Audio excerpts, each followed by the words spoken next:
What's going on, everybody? Welcome into a Summer League watch party. We're working on getting Eric in here as we speak, and I will get the game capture up. I will only be here for about 15 more minutes, and there we go. We got Eric. Let me add him. Computer decided to hate me at the wrong time.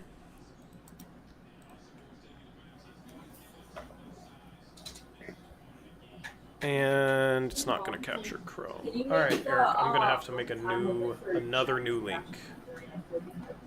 Another new link. We've made like 3 Google Meeting links.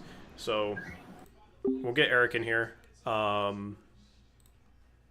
We do got a timeout 2 minutes into the game. So that's good to stall. We'll get Eric's thoughts on the Dame signing and all that.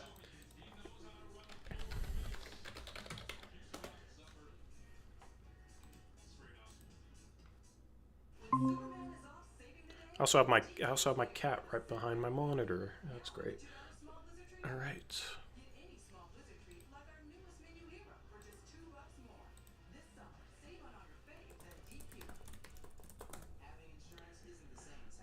Sorry, just bear with me for a second. I will turn down the commercials.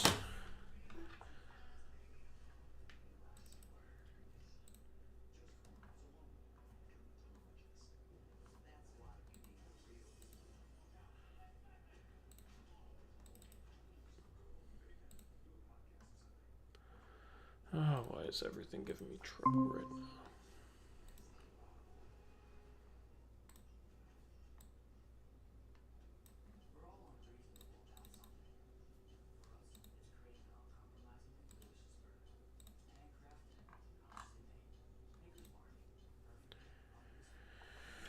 Oh, everything's giving me trouble right now. I love it.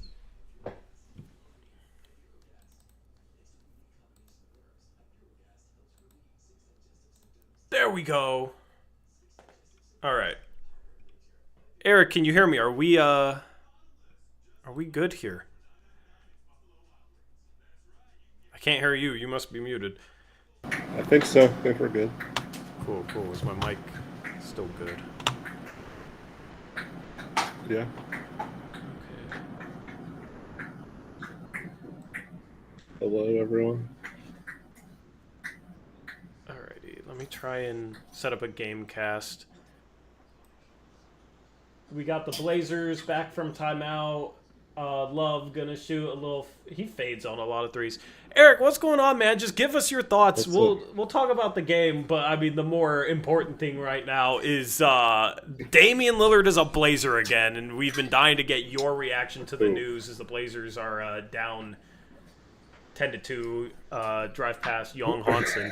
So just give me your thoughts, man. Dame's a Blazer again. How do you feel? I mean, it's cool. It's cool. I'm not like...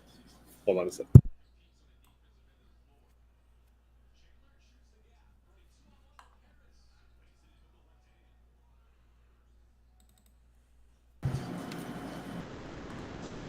All right, sorry. Yeah, I mean, it's cool. It's going to be kind of a delayed thing since he's not going to play this year. So, but yeah, happy he's back. I don't know if I'm like doing like jumping jacks or anything. Like it's just, jacks. I know you are. I watched your whole stream. But yeah, it is cool. I will say, just all the people, like all the people in chat and Mills Woj, people like that who reached back out after a couple of years of not hearing from any of them and not talking to any of them. So yeah.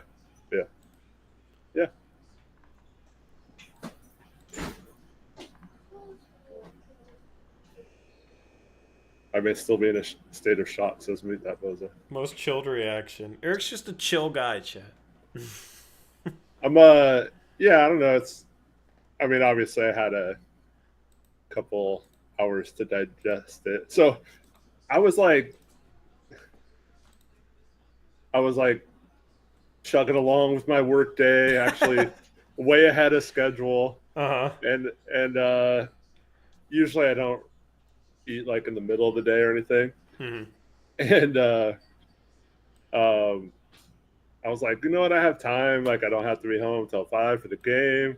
I'm gonna go get some food in the middle of my Chose the day wrong and just day to like. do that. So I'm just like chilling. I went to Chipotle and I was just chilling, like taking my time, looking at Twitter and stuff. Uh-huh. And of course, so I have this one store left that usually takes me about an hour, and so as soon as I get done with lunch and head, it was like pretty much next door. Yeah. I'm like almost about to go in, and I see the news. I'm like, oh, great! Like, why? Of all days to like just be goofing around and not really getting done with my schedule in time. Otherwise, I would have been like done and home pretty much by the start of the stream. But so yeah, and then I was like so distracted, so it took me like twice as long to work the store because like I was watching the stream and just like trying to. My phone was blowing up and stuff. So like, I called you immediately. I bet that call made 0 sense to you. What? Oh, well, because you called me and I was in the middle of my work meeting, so I was still talking to Borna, and I had you on the other line, and then Wardy was calling me, and my phone was freaking out. I was expecting you to be much more excited based on what you said in the past, but then when you got on stream, I was like, okay, there's story. Well, I don't even remember what I said when I was on.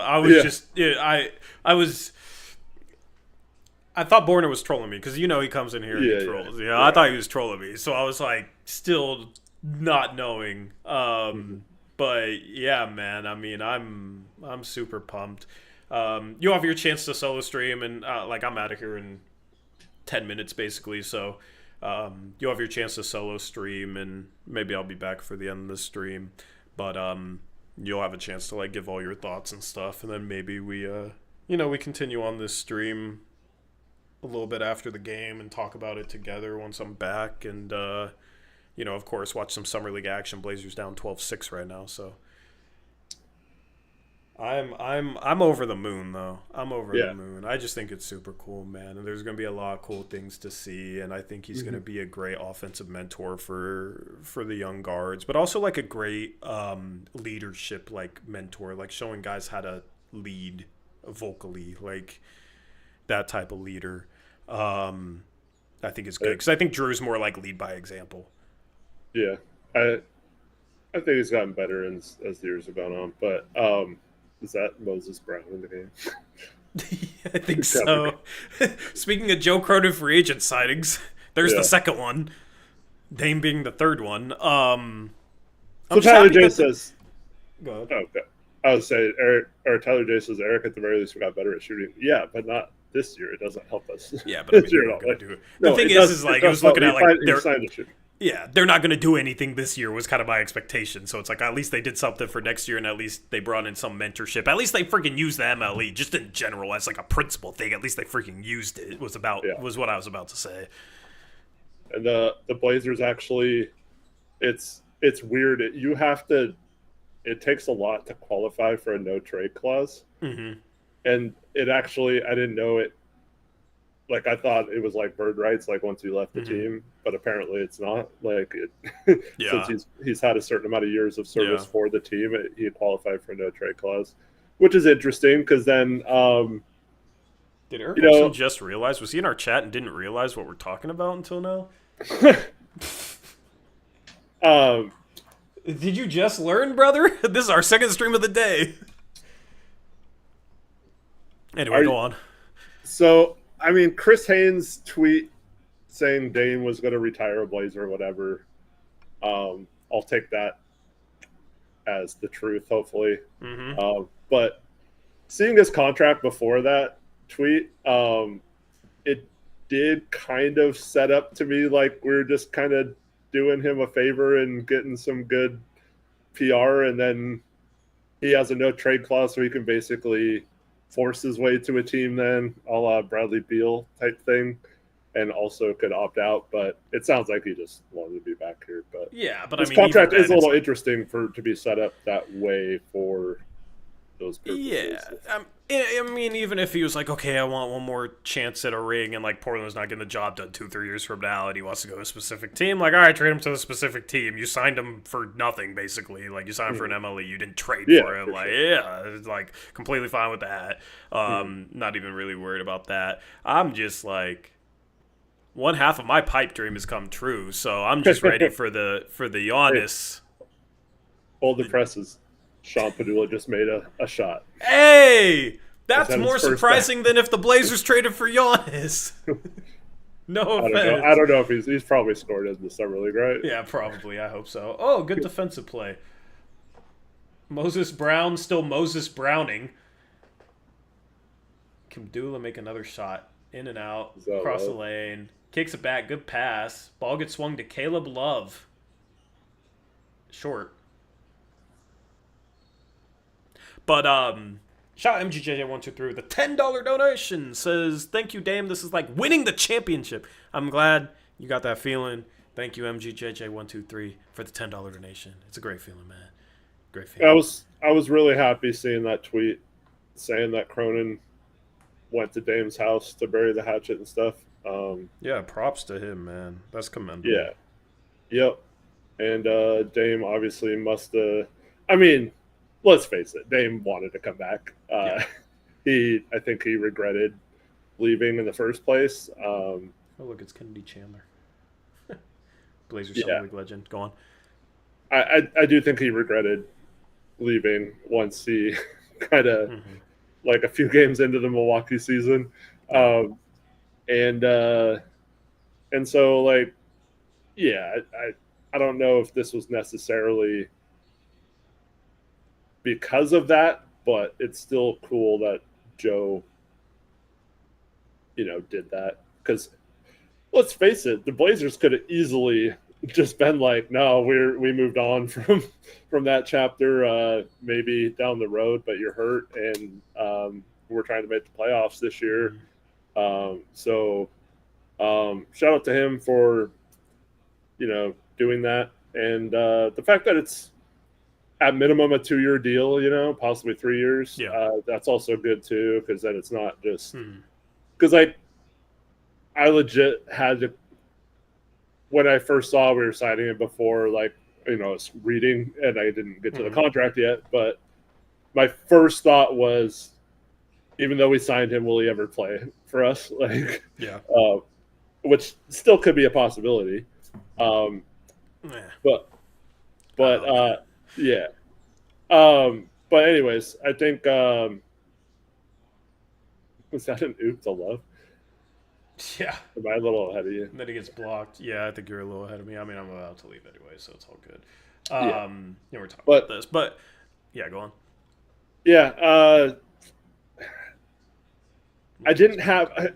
So the other weird part is, to me, it's like, okay, we traded Dame, and we're supposed to commit to this young timeline, right? And then we finally trade Anthony, but then we trade him for a 35-year-old point guard, and then we sign our 35-year-old franchise player back, and we still have Jeremy Grant on the roster, but we still have Scoot and Sharp and Klingon and Young now. Like, so now we're right back to this like weird timeline where now our guys are even older, and we have like all these young guys too, which could work. It could be fine. And the cool part about it, I guess, is that we have a whole year to figure things out and see what's what. And it's not like you traded for Dame. Like, it's a whole year to figure things out. You give Scoot and Sharp the keys this year and see what it looks like, and I think you're in a better position to make a decision on those guys next offseason when Dame's healthy again. And then, like, you got a star-level talent for the mid-level exception. I don't know how he's going to be when he returns, but, like, any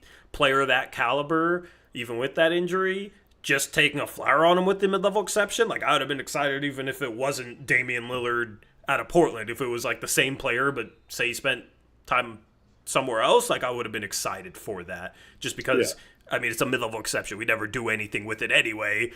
It's an end of the roster contract, and it's an all-star level talent. So, like, that's just a win. They're going to have to figure out some things later. But, I mean, they could have, they have Drew and Dame and they have Milwaukee's picks. Like, if there's ever going to be any chance to get Giannis, the Blazers are setting themselves up to try and do so if he ever wants out, right? Like, you got one of his favorite teammates ever, and you got Dame, and you got their picks, so you got leverage, too, if he wants to play with those guys. Like, but that's just a pipe dream. At the end of the day, it's like they're still doing the two timeline thing, is what I said, Eric, but they're doing it in a way where it's like they have a fun young core and they have, I think Drew's still a solid vet, and then you got Dame. Like, it's just different in that way, so I'm super excited for it.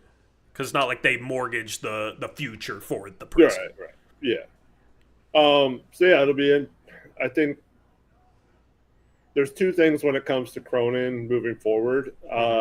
One, I think this clearly puts the pressure. Like, you have to turn this roster into a playoff team at the very least, right? Like I don't know if they this get upcoming there year. I don't know if they get there this year. Yeah. But within the next 2 years, if they do not make the playoffs in either of the next 2 years, I think. Yeah, I think it's the pressure's on. He has to make moves. He can't just let them be like the 11th or 12th seed the next 2 years. Well, I'd say this. I don't think this signing changes the calculus for next year anyway, just because Dame's not going to be healthy. I think it changes the calculus in like 2 years. Otherwise, it's like everything's kind of the same. Next year, you just add Dame's mentorship. But the pressure was already on them to make the playoffs this year, or make the play-in, I should say.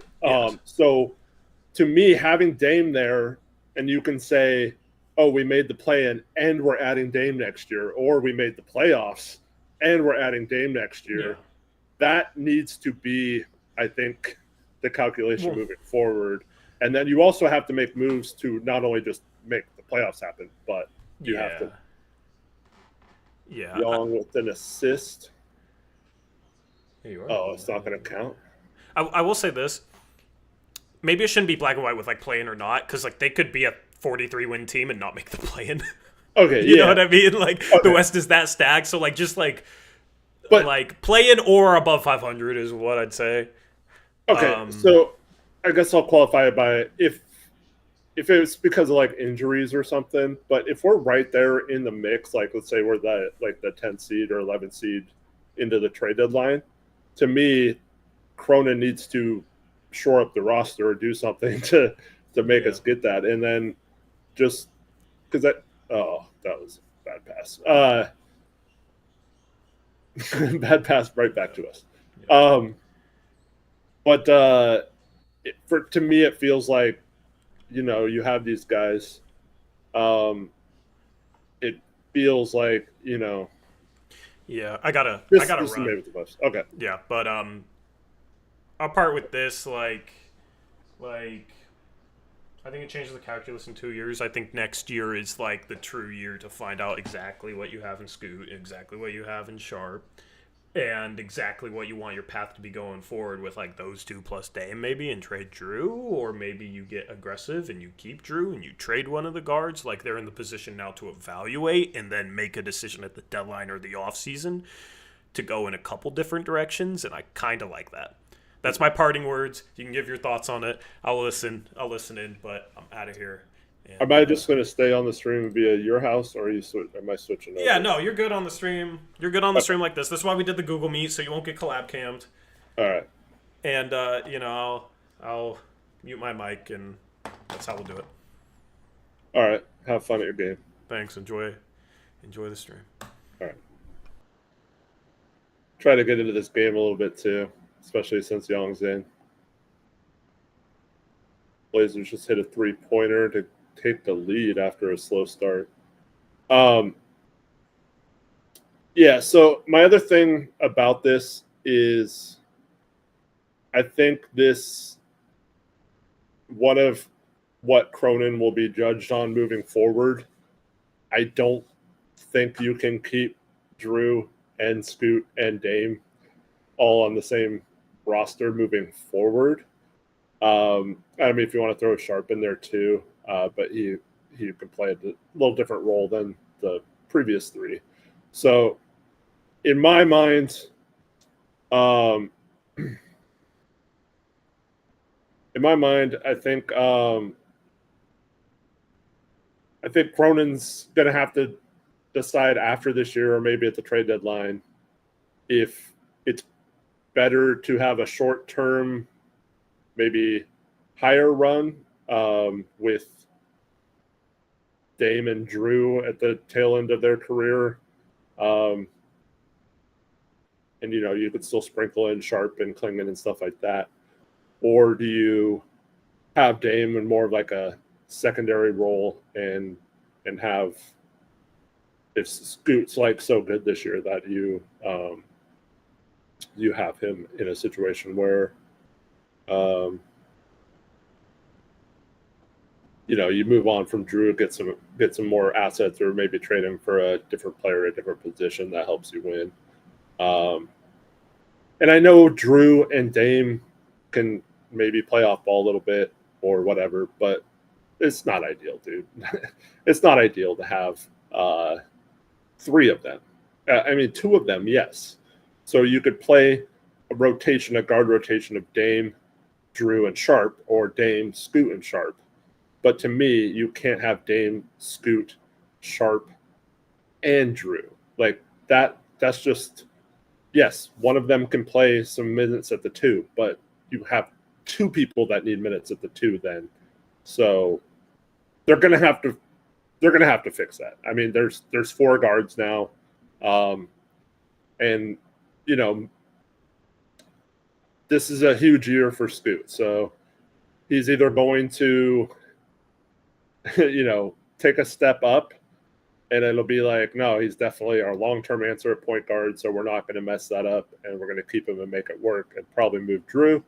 Or we're going to probably move on from Scoot and just try to, even though it'll be a short window, try to maximize the last year or two of Drew and Dame. But yeah, I mean, the good thing is you have the guards, but it's not like the roster before where you didn't have the front court either, because you do have some really nice pieces in the front court. So you have your Denny, you have your Tamani, you have your Klingon, and hopefully Young is included in that moving forward as well. So you have a core of forwards too. So unlike before when we had the guard problem and we're always just roster unbalanced towards the guards, I feel like you just pick three of the four guards, and then you have your forwards locked into place. Now you could get a different, like maybe you move on from Jeremy and get a different third forward or whatever, but I think for the most part, that's going to be the thing moving forward, is just having pick one of Drew or Scoot basically to trade. And Sharp is going to be a free agent next year. He'll be restricted as long as they don't. I mean, it's possible they could sign or do an extension. The deadline for that is right around the start of the season. So, yeah, they could in fact be in a situation where they, hopefully that ad's not playing on the stream. Sorry if it is. I can't hear the actual. Let me unmute. Oh, it's not. It's not. Good job, Tori. But yeah, so I don't know. I think they have to choose between one of the guards. But Sharp, I don't know. It just him not being a ball dominant point guard like the other three most likely, or at least two of the three have to be. I don't think. I don't think it can work with all four of them on the roster moving forward. I mean, the other tough part is Dame is gonna. I mean, we know Dame. He's going to feel like he's still Dame when he comes back, right? Like he's not going to be like, oh, I'm half Dame now, even if he is 50% of what he was. And I saw someone ask this earlier. So Dame, yeah, is they asked if Dame was going to play this season, or is it for sure that he'll be rolled out? Nothing's for sure. And like I just said with Dame, I could definitely see a situation where he tries to come back towards the end of the season, especially if the Blazers are in the play-in or in a playoff chase. But it's in recent history, the quickest someone's come back is about 10 and a half months from an Achilles injury. And it takes a while to get back anyway. So I think with how far out, I mean, that would be end of March or something, or sometime in March, I think, if it was 10 and a half months from the surgery. So Young with a nice hook shot in the paint, scores a bucket. Blazers up 6 at the beginning of the second quarter. I think the quickest back was actually JJ Barea, if I'm not mistaken. Someone can correct me in chat. I thought I heard that earlier today. Yeah, I mean, let's face it, Dame might not. I mean, most older players that get this injury, I mean, Dame, like Tori said, will always be able to shoot, but most older players that get this injury don't ever regain most of their play. So, I'm not saying that's for sure going to happen, but that's also a concern. Will Dame ever even be the same? But will he accept, is he signing here to be the man again, or does he think he's going to come back and be the man again? Or is he cool with whatever role he needs to play or whatever his body allows him to play? Or will Kevin Durant was 30 though? I think 30 or 31. So he was a good 5 years younger than Dame was right now. So, but he's also been very injury prone since that surgery too. He's missed a lot of games and stuff like that.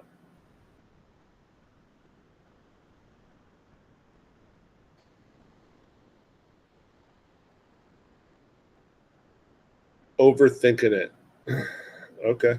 Well, I mean, that's what we do on this channel, is we try to think of all the angles and stuff. So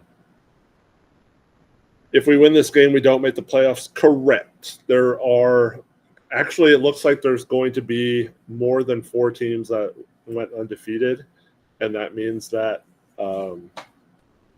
that there's going to be undefeated teams that don't make it, but no one that lost a game will make the playoffs this year.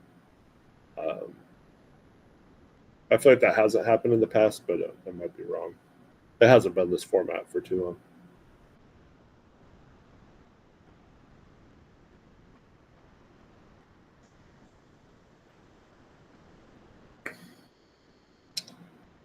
There's actually some research into the negative step where your leg goes way back, and it's almost everyone that's torn it recently has done it after or done it on a negative step. But I mean, I don't know if it's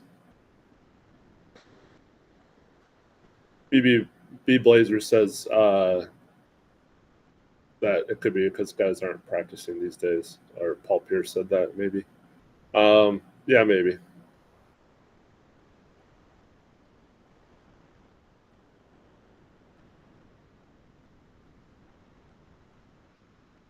Carr can't get it to go inside, and Blazers lose the ball out of bounds.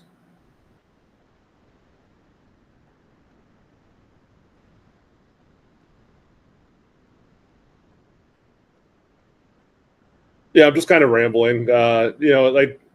Obviously the emotion of having Dame back is going to be cool. Yeah, so awesome. He had a chance to ring chase, wanted to be back here, all that kind of stuff. And yeah, I was actually I was mostly surprised that this organization made the decision to bring him back. Now I know, I I mean, just the outpouring of people I've seen on social media and, here in the chat and Tori's stream earlier. Obviously, this was a good move for PR, right? Now, there are a portion of the fan base that wanted Dame gone, that wanted to move on, that wanted to give Scoot the keys and not have this issue anymore. And that's fine if you think that way. It's totally fine. But for the most part, the Blazers regained a lot of people who had soured on the organization today. And so that was definitely a part of the equation here. And so, yeah, I think, they're trying to sell the team, getting back in the good graces of Portland, I think definitely factored into the decision. And whatever the reasoning was, I still think it was cool of Joe Cronin to make things right with Dame. And Dame did enough or Dame thought it was enough to bury the hatchet as well. So shout out to both of them, man. I'm glad they get it done. And let's face it, Dame was going to rehab here this year anyway. That was one of the reasons the Bucks and him clashed, was because the Bucks wanted him to rehab in Milwaukee, even though it doesn't really matter. But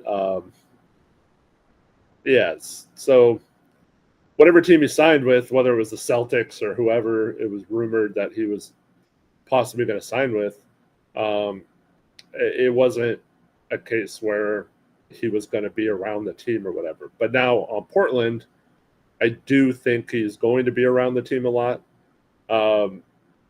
He's going to be in the gym rehabbing and all that kind of stuff. So we'll probably see a lot of him this year. I don't think if he signed with the Celtics, for example, I don't think you would have seen him at much Celtics activities at all. Certainly hardly any games or anything like that. So I think this was the right move for Dame to just wanting to be in Portland this year and things like that. But yeah, it's great to have him back. I just hope people realize that he's not going to be like the 30 point per game score, Definitely not going to be a 30 point per game score anymore. I mean, it wasn't the last couple of years, but I mean, they had Giannis and stuff. But.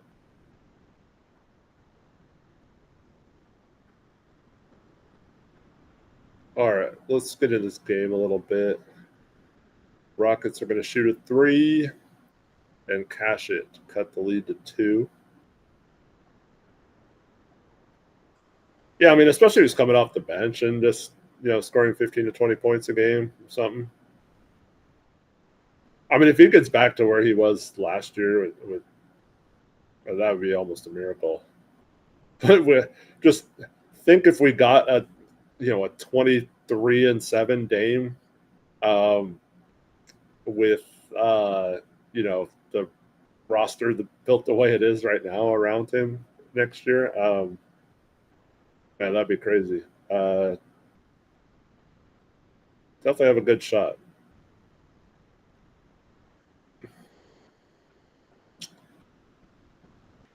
Oh.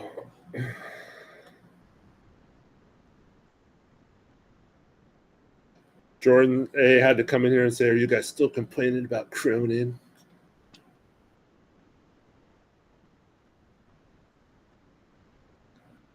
Yeah, Tori earlier actually said he was going to move on and just, like Damon Cronin did, talk about the future and not dwell on or reasoning for being mad at him in the past.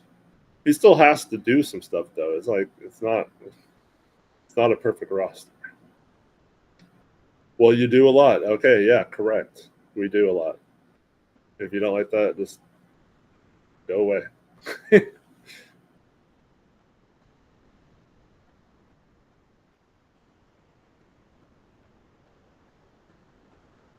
I've given him his props in this stream. So just because you don't listen doesn't mean.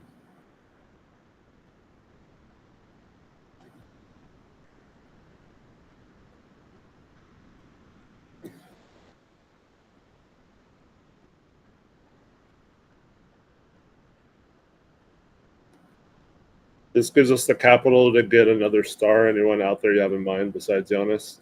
Like what? Who do you have in mind? Like who? What do you mean by gives us the capital?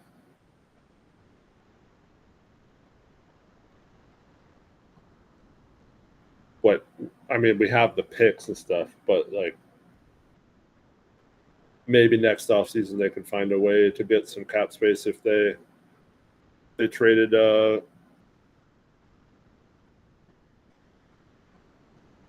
they traded Drew and Grant for expirings, but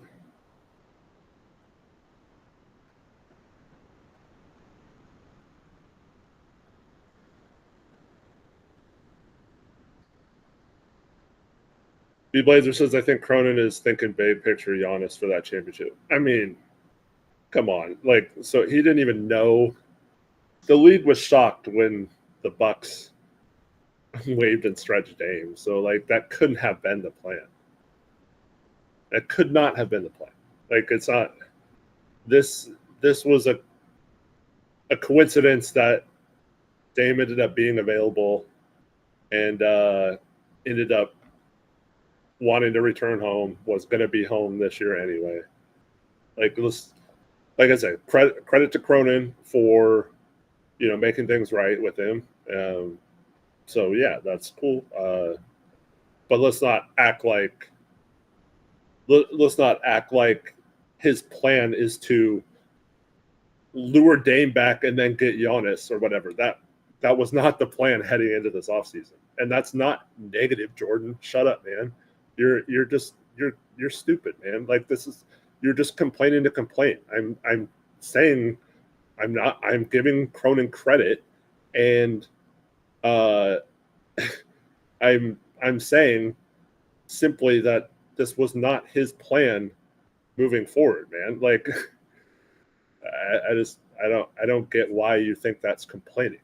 I'm just simply answering the question that this was not a set plan to try and lure Giannis here. Okay, it might end up being the plan now if that option becomes available for sure.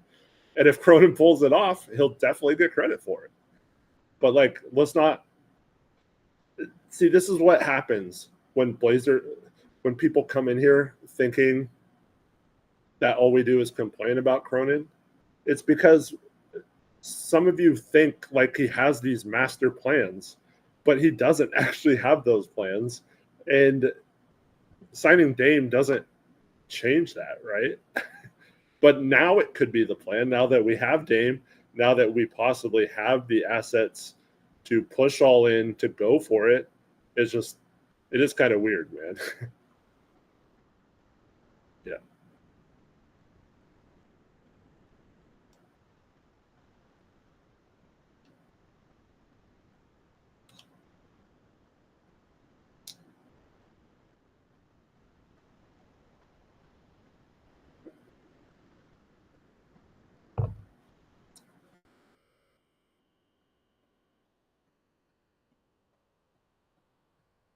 See, there it is, Jordan. This is why this argument is so dumb, man. It's so dumb. You're obviously showing you don't have the common sense needed to have a respectful conversation, because Dame was not a free agent heading into this offseason. How could Cronin have foreseen Dame getting bought out and signing here on a mid-level exception to then maybe a year from now lure Giannis here? That you're telling me? Oh, I don't know the plan. How could I not know? Oh, I wasn't in the room. You couldn't have possibly known that wasn't his plan. Are you really that stupid, man? Are you really going to come in here and try to complain about me being like this when you're literally coming in here and trying to just get completely out of the realm of any sort of logical thinking just to argue and complain about me complaining about Joe Cronin. Man, it's like, this is the problem with you people, man. And it's sickening, man. And I hate to call it out. Sorry for people who don't like this, but this is the type of crap we have to deal with, and why people just come in. They don't even listen to our arguments. They don't even listen to us, but we always back up what we say with how we feel, with facts and things like that. And we always try to be real to ourselves. We don't try to make up stuff. We don't manufacture our emotions. We always tell it how we feel. We always wear our heart on our sleeves, and we're not going to just love a move because, that's what people want to hear. They just want you to be positive. There are plenty of, pretty much every other person who covers the Blazers will do that for you. Why do we have to be like them? I don't want to be like all them. I want to tell you how I feel about every move. And if you don't like that, there is absolutely no reason why you have to keep coming back and watching the show or coming in and asking, are you still complaining about it? Because I wasn't complaining about it until you came with some stupid ass logic about how, oh yeah, Cronin could have known that Dame was going to get blood clots and then come back in his second game in the playoffs and then tear his Achilles, forcing Milwaukee to waive him. And yeah, Cronin, what a genius move by Cronin. Man, that's so smart. You're an idiot. You're just complaining about Cronin if you don't believe in that plan. He had that all figured out in his head playing chess. Well, you're thinking of checkers, Eric. Like, come on, that's so stupid. like let's have some basketball conversations and be happy that Dame's back, or be unhappy that Dame's back if that's how you feel. But like, don't come at me for having valid opinions and reasons and always backing that up.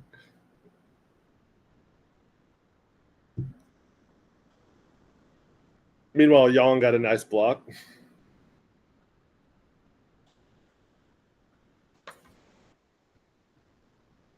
Garvin wants to hear Cronin and Billups.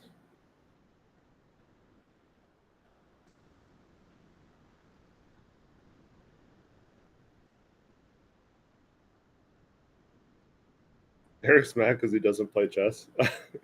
I could play chess. I'm not that good at it, but I know how to.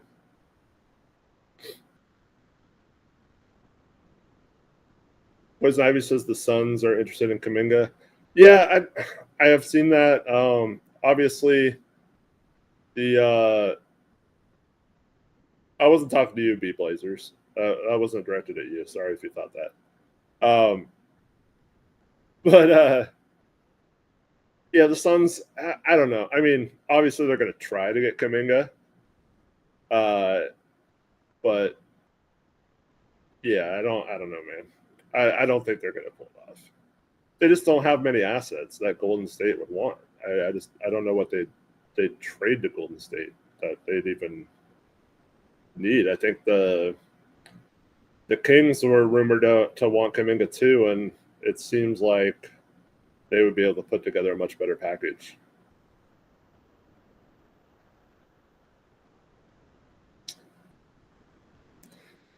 Oh yeah, okay, Jordan. Okay, yeah. See, my problem, Jordan, is you didn't come in here with an opinion. I didn't disagree with your opinion. You came out here, oh, is Eric complaining again like he always does type attitude. That's not complaining about your opinion. It's complaining about who you are, dude.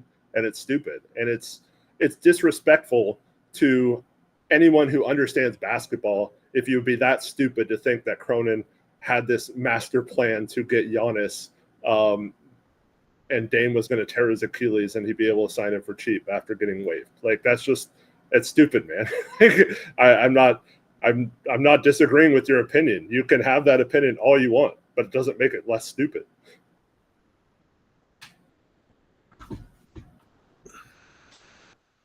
Tristan says, do the Warriors have any control, though?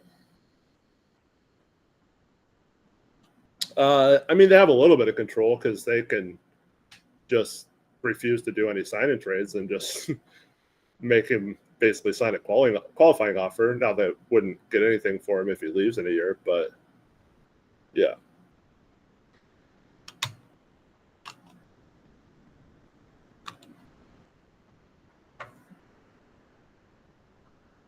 All right, yeah, I'm just going to move on to the game. Young gets the ball, passes to Love. Love's going to dribble it up. Love's going to lose the ball off his knee out of bounds.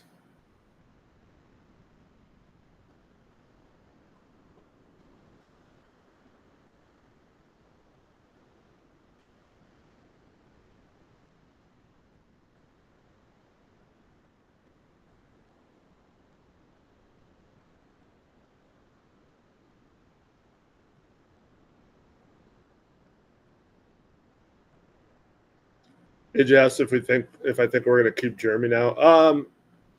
It would probably make sense if we kept Jeremy.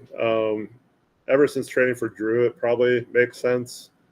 I think it definitely makes it harder to trade him for like a 3-for-1 trade, even if it's for expirings, like from the Lakers or whatever. Like I don't think it makes a ton of sense unless we get some sort of asset for doing so.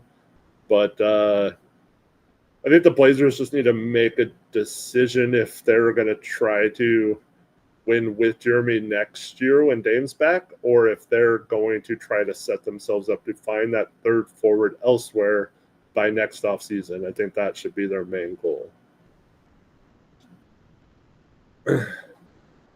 Love gets the and one off a dump off pass from Young. Nice play, man.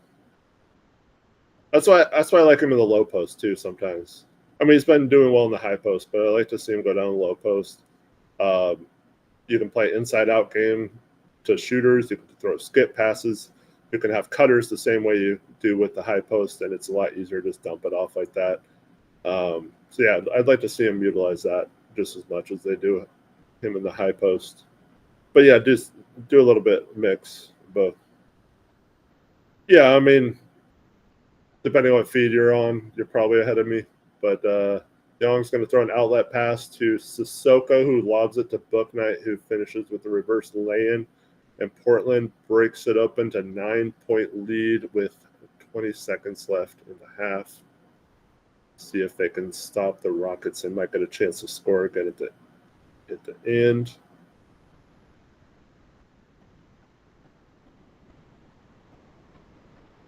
Padula gets screened hard, but no call.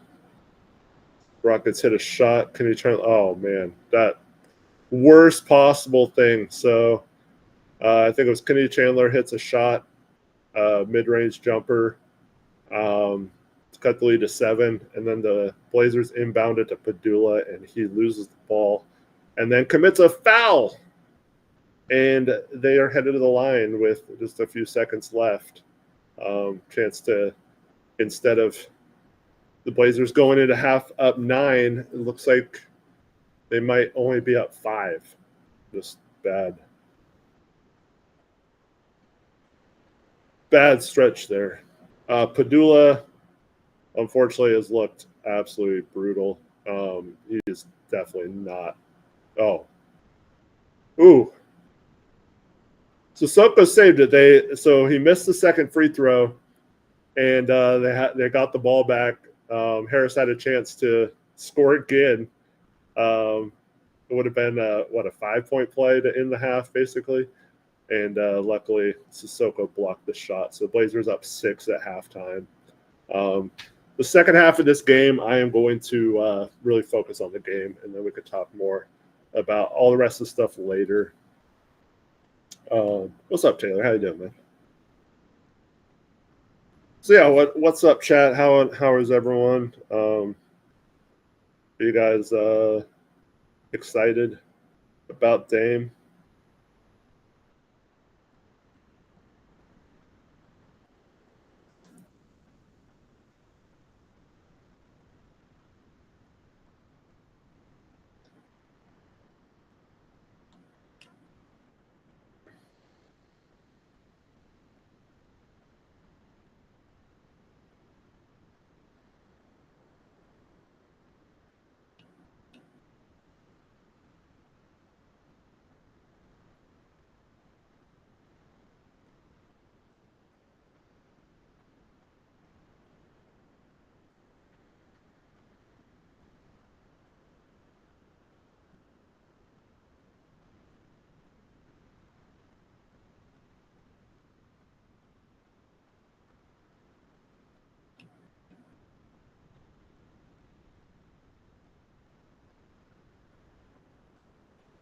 Zombie says, "Do you think Klingon could have benefited from another summer league run?"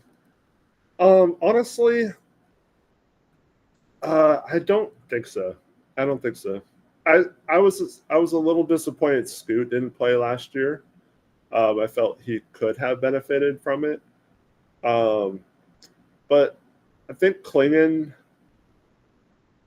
I don't necessarily think there's anything in summer league that can. I mean, obviously playing helps. So don't get me wrong. Like I would have been fine with him playing. But one, I think, just giving that opportunity for Young to blossom, I think was important for the Blazers. And then also, like, I mean, Klingon, I mean, just defensively, at least, he showed a lot. I mean, he was one of the better defenders in the league last year, and like it's pretty uncommon for a rookie. So I don't think defensively he would have gotten anything from this.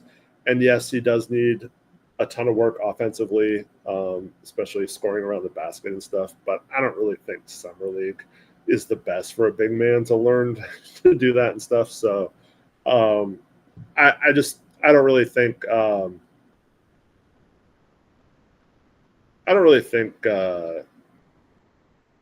he needs to necessarily play summer league. Now, would have been fun. You know, maybe they could have played Clayton and Young together and get some or something. But I really don't think there's too much to gain. And I'm of the opinion Klingon's a lot further ahead than a lot of this fan base seems to think he is. I think he's clearly our starter next year, and like our defense took off once he started to figure things out and get a bigger role, started playing more minutes. So I don't think that's a coincidence. Sir says to hit that like button. I agree.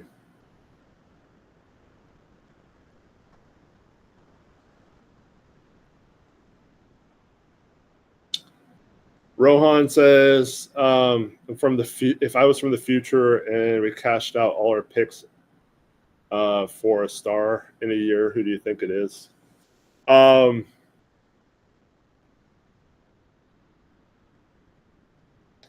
See, I mean, this is gonna sound silly, but I know Giannis is a cop out. You don't want to hear me say Giannis, so I won't say Giannis. But like, I don't know. I don't know who's going to be available, but like, I mean, like trading for a KD player like doesn't make sense. You know, Steph's not going anywhere. Anthony Davis, if the Mavericks suck this year, I don't know. Yeah. Jaylen Brown is definitely a possibility, but the Celtics wouldn't want Drew and Jeremy Grant or whatever. And that's what it would take basically to match his contract. I don't know. It's tough to see a scenario.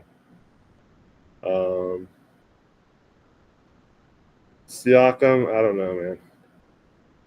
See, here's the thing: like, if you trade for a star forward or whatever, I mean, unless it's like a star forward, like Giannis, like we're talking about, is it really that good of an idea to cash our chips in for that when we have Denny and Tamani already? So, yeah, I was thinking that Landon Embiid would be someone, maybe, but yeah. Oh, there you go.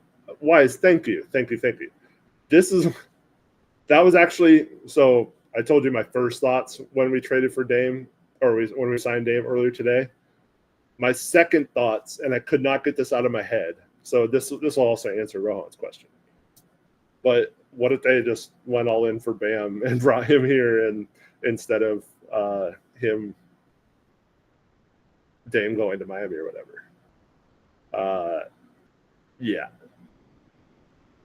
Bam, Miami is in this weird still holding pattern where they're still trying to be good, but you know that maybe it'll work this year because you know the East is a mess. But But yeah, I know Pat's not going to trade us Bam, so maybe Riley retires and they get someone new in the front office that actually moves on from him and doesn't have an issue. But yeah, I think Bam would definitely be like if you're talking about adding Bam to Drew and Dame and that's pretty intriguing. Plus, if you still had Klingon or Young after that trade, you still have you have the ability more so than they do now. Because Bam could play the 4 even better than Robert Williams could or whatever. So you'd have a guy who could swing down and play the 4 a little bit in bigger lineups. And they've talked a little bit about that already. The Blazers have, both Cronin and Chauncey, about kind of mirroring what Minnesota and what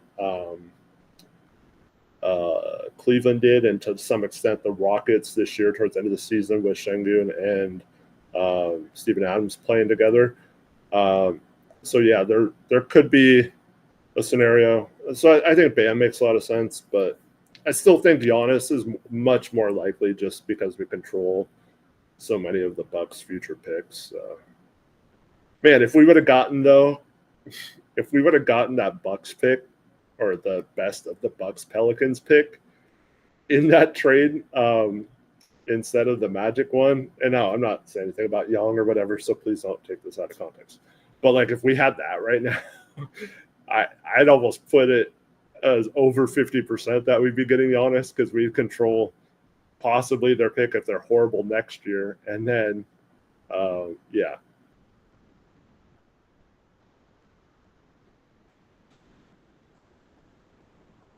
I could see a scenario with Zero where they traded both of those guys for Bam.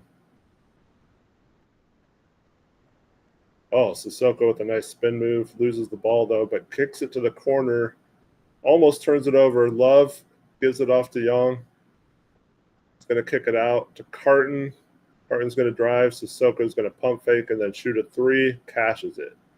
Blazers push the lead back up to 9.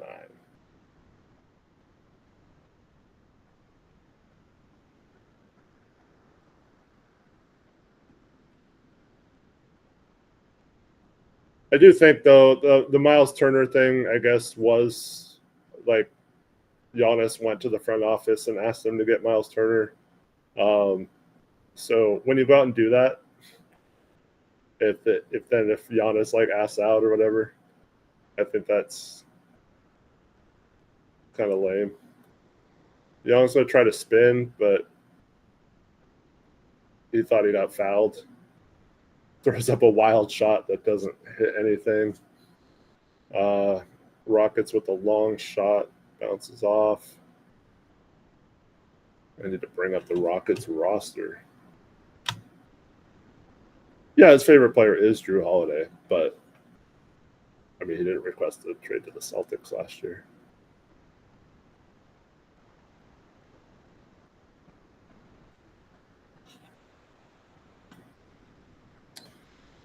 Let's see here.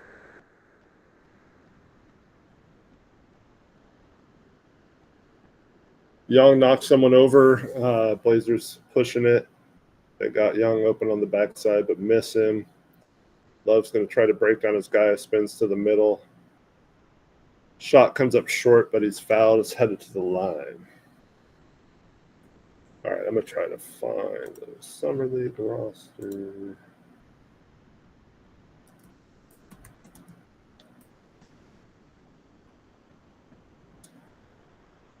I know he's too good for Summer League, but I was kind of hoping Reed Shepherd played in this game. It's because it's fun to see more players playing.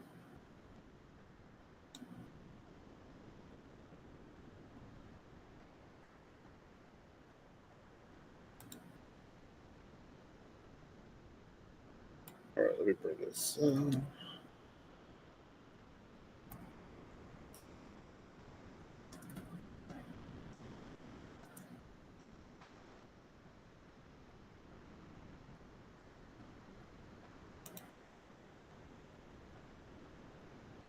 All right.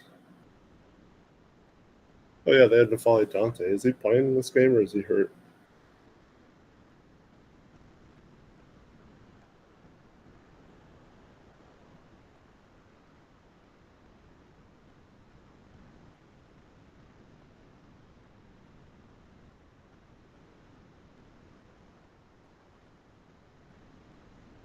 All right, Love's gonna get the rebound, dribble up.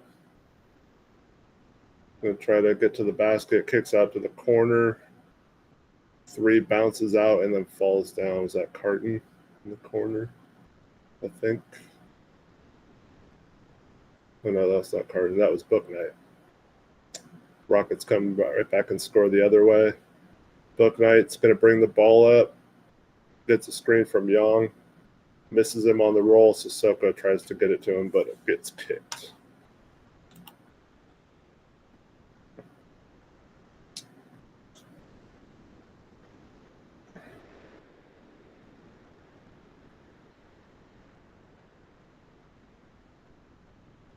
John says we got all the players, draft picks, and now Dame back. We didn't even have to give anybody up. Yeah, I mean, technically we gave up Simons, but most people, I guess, don't think that's a big deal. But anyways,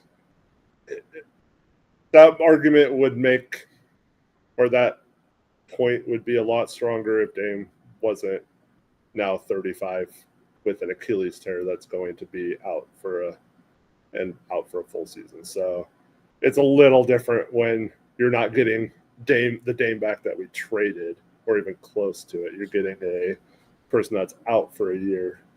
And this isn't trying to like poop on the signing or whatever. I still think it was a good move to sign him and bring him back. But yeah.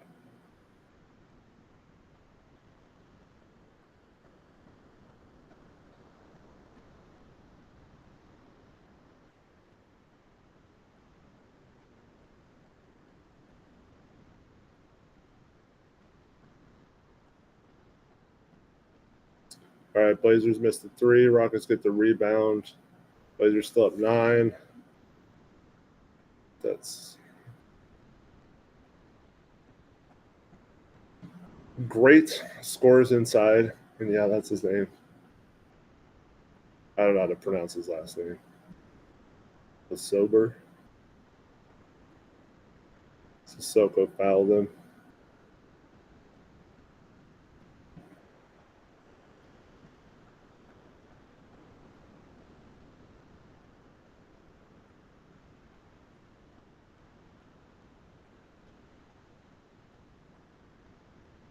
Love's going to try again to drive, not going anywhere.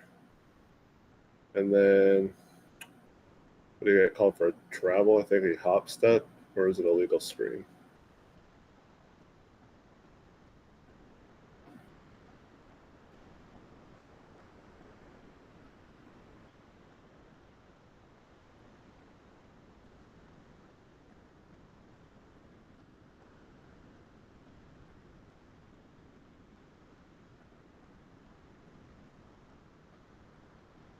Blazers playing some nice defense here on this possession.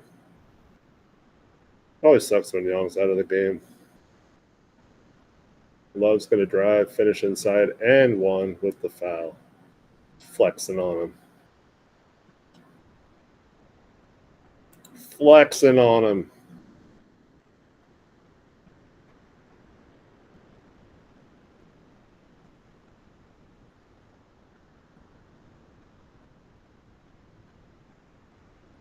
There's a discussion in chat about how someone who's inefficient can look at his inefficiency numbers and like keep shooting like he's not inefficient. I think the problem is a lot of players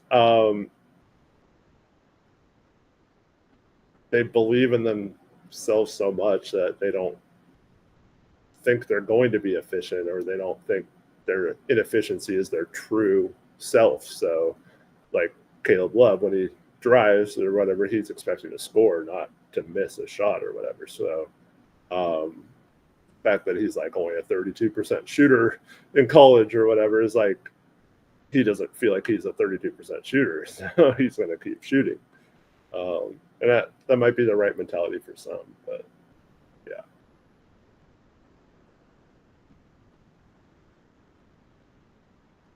But also, you could be putting in a ton of work and be really good in scrimmages or in the gym or whatever, but it just doesn't translate to games. Plus, small sample size a lot of times.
Yeah, big surprise that Jordan guy just created his or just joined the channel yesterday. So figures. All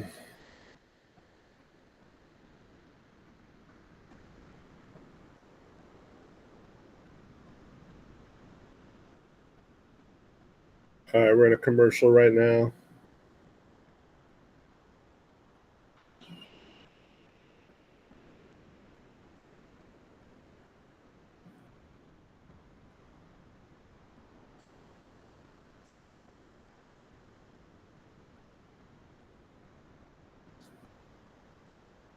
Thanks, Liam. Yeah, we hit 12K subscribers on channel earlier. Thank you to all of you who do. Why refuse to answer? Answer what? It's just like you're obviously the dude who's been on like now 75 different accounts in here.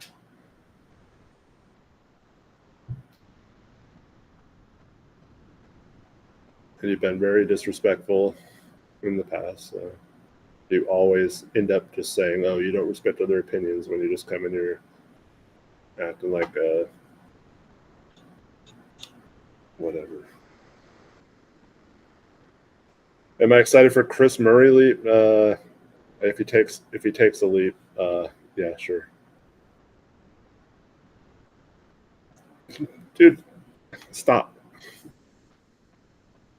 You already came in here saying, "Oh, it was playing like always." Like you obviously know about us before. You didn't just find our channel yesterday.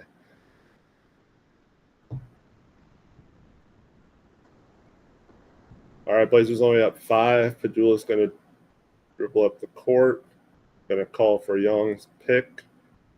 Drops it off to him at the free throw line. Young gets stuck in the air, throws it off Moses Brown's hand. Rockets get the ball going the other way and score off the Blazer turnover.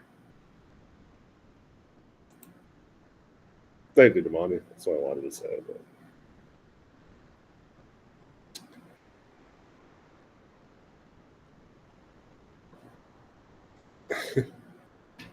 all right, Young gets an easy layup. Padula did something else in this game. He had a nice drop-off pass to Young, who was wide open under the hoop. Gets a basket. Blazers needed that. Lead was down to 3. Chandler's going to hit Moses Brown. And Young's going to foul him. And Moses Brown somehow got it to bounce in.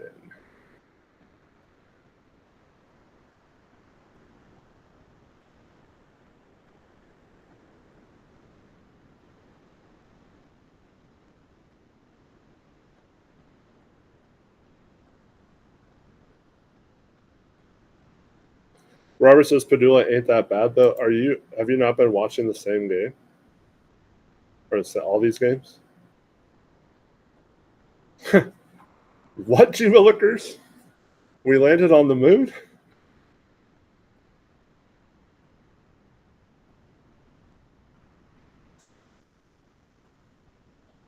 All right, Carton's going to drive.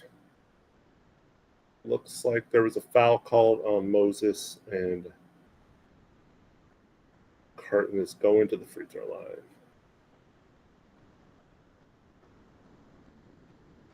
line. Jeff says, that move for Brown is in his 18th summer league. Definitely feels like it. You just get certain players that are like fringe NBA players, and they always seem to be in summer league, lifelong summer leaguers.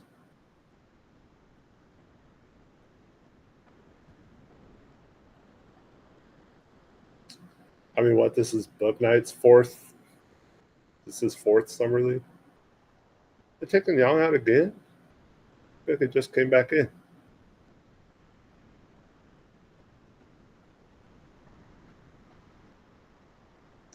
That's a bummer. Let the big man play.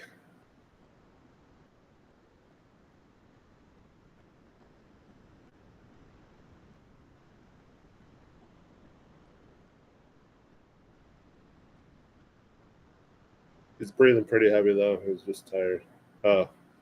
Maybe he asked to come out because he's patting his chest like he's having trouble breathing.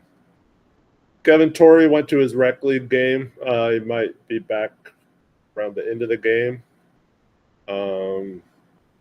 Actually, he might not be. But he was on at the beginning of this stream, but he also had a very long stream after we signed Dame this afternoon that he solo streamed while I was still working. So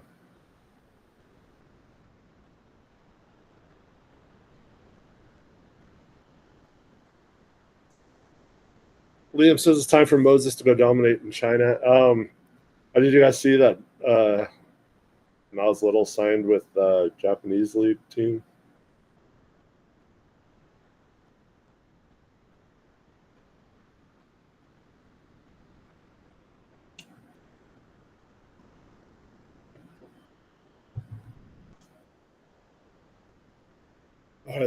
They're talking about Dame again on the broadcast, but can't hear.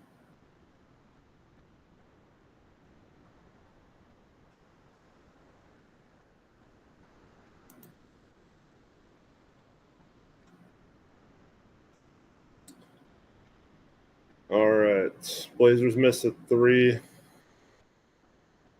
Corner. Houston misses a 3 back.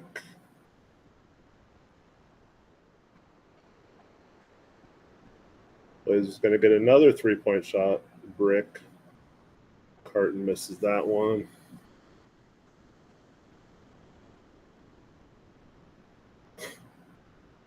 Houston's in. Moses Brown gets it inside. Tries to body some people. Somehow gets that call. Wow. But he initiated all the contact there. But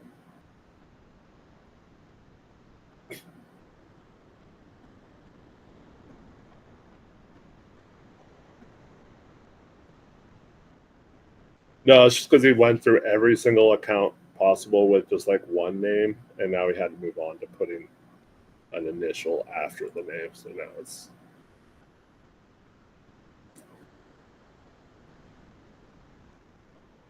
All right, Caleb Love's back in.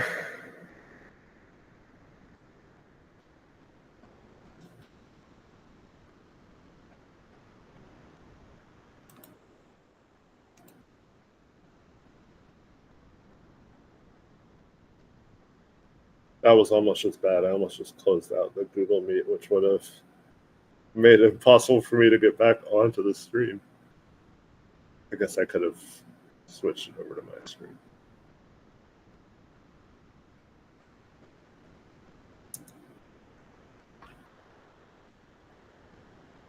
All right, Blazers still up 3.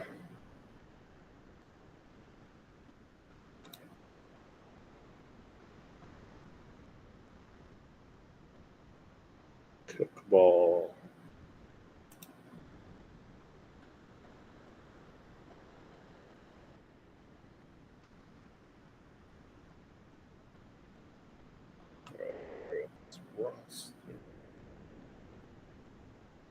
Oh, what the heck?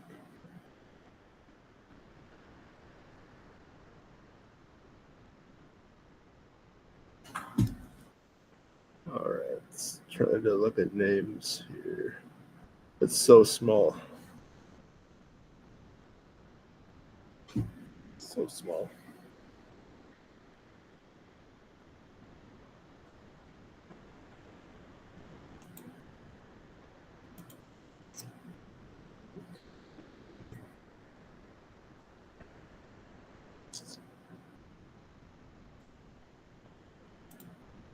Oh, I know what to do.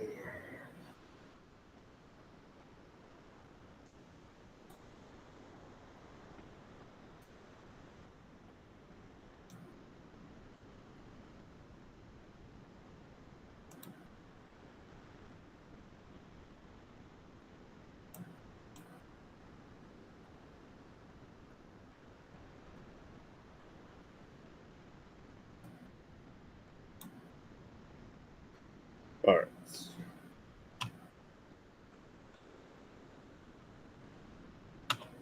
All right. Got to blown up a roster so I can actually read the numbers. I have really good eyesight, but the lighting I have on the screen and trying to read these like dark red numbers on a black background.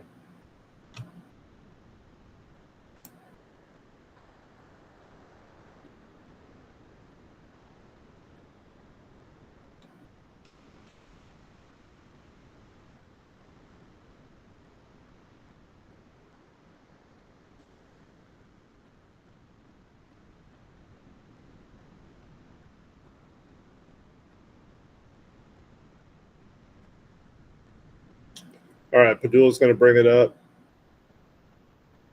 The Blazers hit a 3. Didn't tell who that was. Is that McCoy? Rockets get a 3 right back. Cut the lead back to 1. Jeez.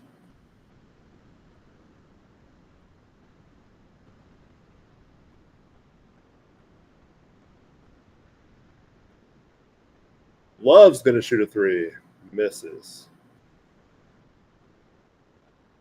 That's defensive.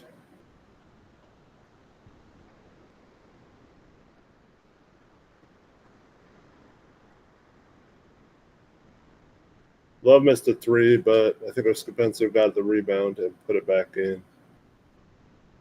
Action gets stopped to wipe up a spill. Young sitting at the score table ready to check in, but he's unallowed to do so because it wasn't a legit dead ball. But good to know he'll be back in a moment.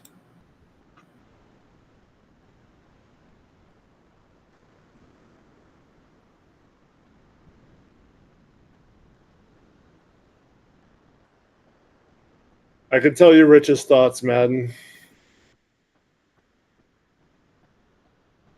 He's pretty pumped up. He actually had a really cool video idea too, but he's unable to film anything right now, so maybe someday again.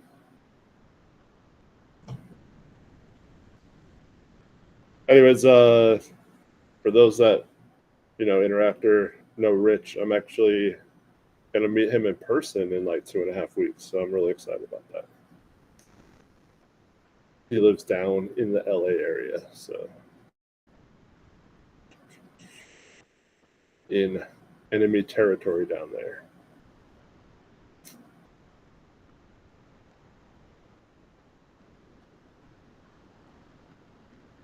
Hey, Padula scored again. Nice.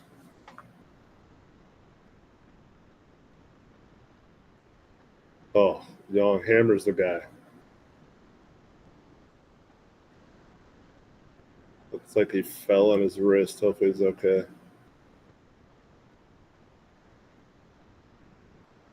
Matthews.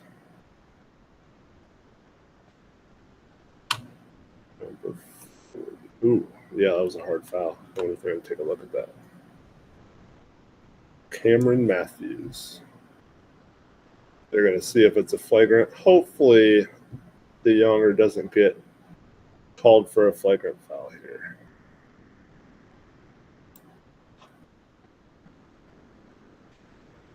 I don't know. From the baseline angle, it looked worse than it did the other angle. Kind of clotheslined him a bit. Let's see.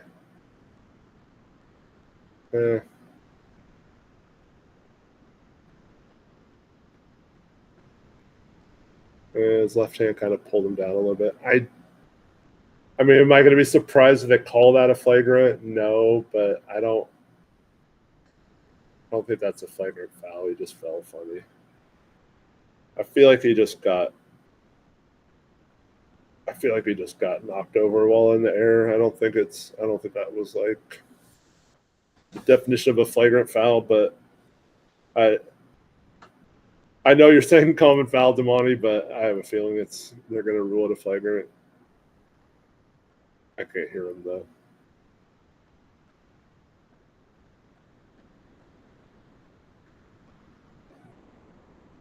What did they say? No flagrant? Okay, good.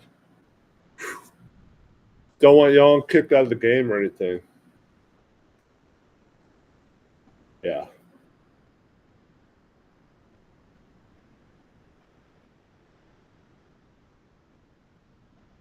White Zebra, I talked about that last game. My thoughts on no expansion or anything. I'm not going to worry about it. I don't think it's a worrisome situation. I think if the Blazers or the league, after seeing what happens when cities get their team ripped, I don't see what the point of moving is. They move a team out of Charlotte, they end up giving a team back to them. They move a team out of Seattle, they're talking about giving a team back and how much they need the team back there. So I just don't understand like seeing that and then like wanting to do that to another city. I don't think it should. I don't think it'll happen. Oh, Young had a sweet step through, got to the rim, but went up soft and got it blocked out of bounds. But I mean, that was a good spin move to get there with the Euro step. Man, he's got to throw that down though. He's got to go try to dunk that. They got it to him in the post, gets double teamed, kicks out to Padula. Padula hesitated, pump faked, and then shot it anyway, and missed.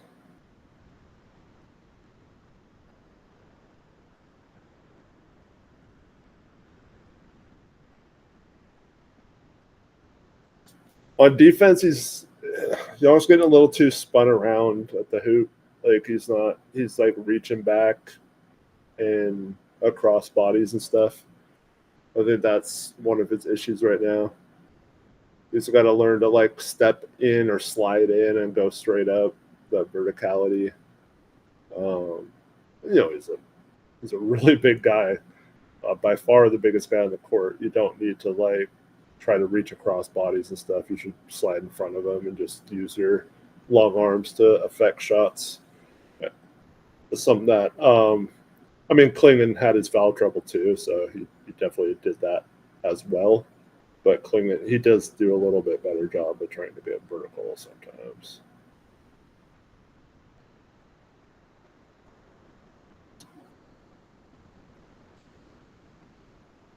All right, Young's going to set a screen for Love. Love's going to get isolated on a big man, drive in, kick to the corner.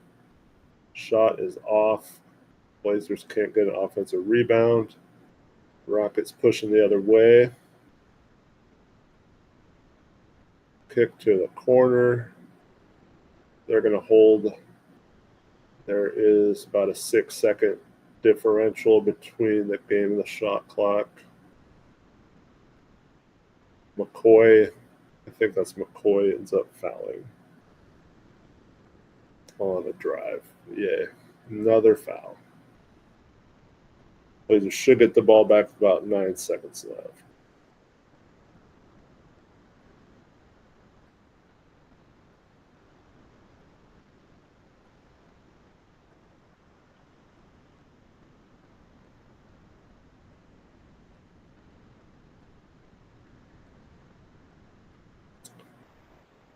the Blazers should be going into this fourth quarter with at least a 2-point lead. Arms makes the second free throw. Love's going to dribble it up very slowly. 5 seconds left. He's going to just dribble out the clock and shoot a wild step back fadeaway three-pointer that doesn't even get close.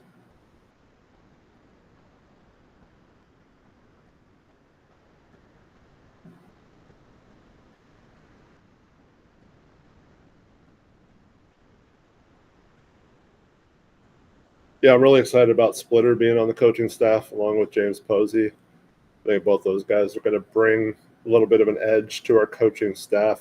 I think both of them will be the type that gets on players a little bit more instead of necessarily being the. I think we had a little bit too much. I don't know what the right word is. I don't think it's positivity with the coaches. Just, I don't know. A lot of our coaching staff didn't seem to want to be too harsh on the players. But yeah, we just signed James Posey a couple days ago. He's been a coach for a decent amount of time now since his playing career was over, and yeah, I'm really excited about him too.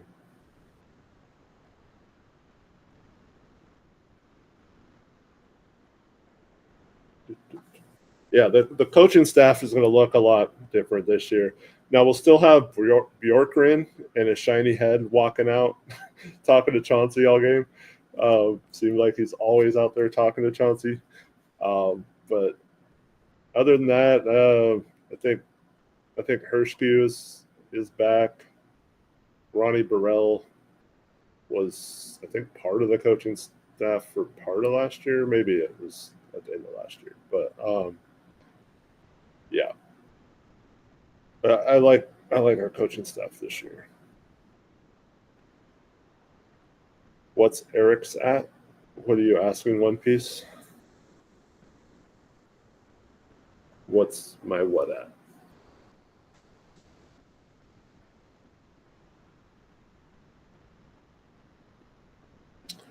All right, action's back on as they interview Love. Rockets are going to badly miss a 3. We got Carton bringing the ball up. He's going to give it to Sissoko. It's going to cross half court.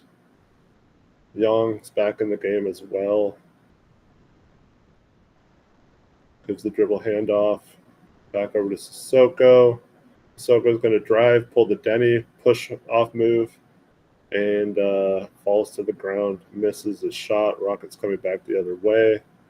Almost throw it away twice. This game has been very sloppy. Three-pointer off the mark. Bouknight's going to get the rebound, come back the other way with it. Young's going to come set a pick for him. Rolls, but Bouknight turns the ball over and doesn't hustle back on defense. Rockets get an easy dunk. That's Kennedy Chandler's. Chandler 42.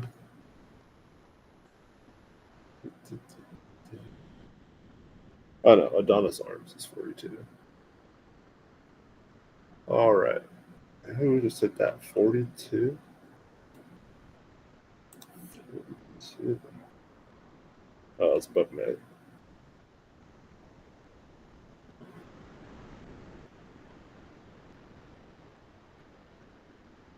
All right, Blazers come back the other way and score. That was DJ Carton. Also got Carr on the floor with Young and Sissoko.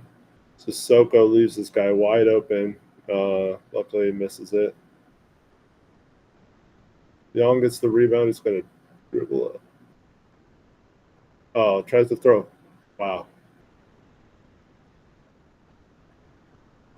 Oh, that count? Everyone stop. That was hilarious.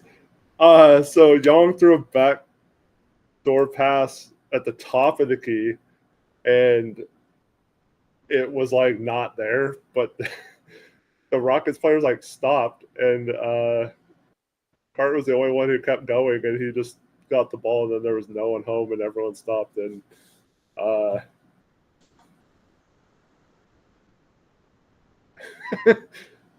I think someone. I even thought the ref called a foul, and I couldn't even hear the volume. That was funny. What was that play?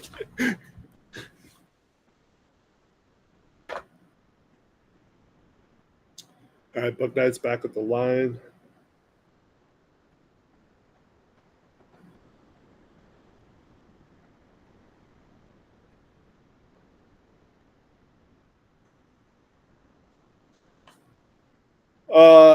Damani's asked me about Young's box out consistency and fundamentals. I think he's just a little too upright around the hoop. Doesn't locate the ball extremely well, and then also you could tell physicality gets to him a little bit. Anytime someone's pushing a little bit, I do think it's gotten tired throughout summer league. It's gotten a little worse. I thought the first game he was doing a really good job of boxing out, no matter what the scenario was. Even if he was getting pushed around a little bit, but I think he's doing it better. I think he's doing fine in terms of not ball watching, but you got to be a little more proactive for rebounds, and he seems like he's a little more just turn around and wait for the ball to come to him, maybe, which is good if you have other teammates that are good at going and getting the ball, and you just take out your man and worry about or letting your teammates get the ball. But Blazers haven't done a good job of rebounding this whole summer league, so yeah, I don't know. Book Night cashes a 3, and Portland's all of a sudden up 12 points.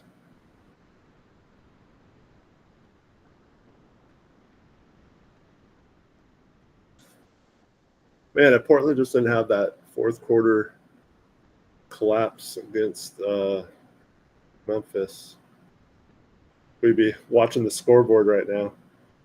Book Night tries to throw it inside. Another turnover. Wild shot, but Carr fouls him for no reason. Chandler's headed to the free throw line.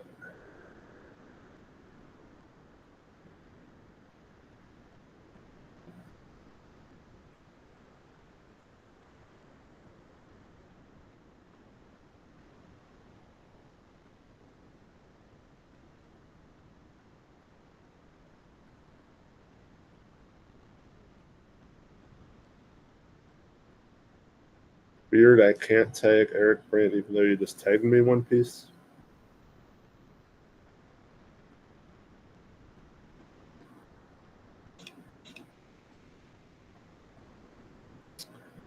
Lumani is saying that he doesn't think he consistently finds his man on the box out. I will agree that it's looked worse these last couple games. I thought it was much better the first couple games. So I don't know. I'm not super worried about it. I think I don't know. He just hasn't been focused enough last couple games.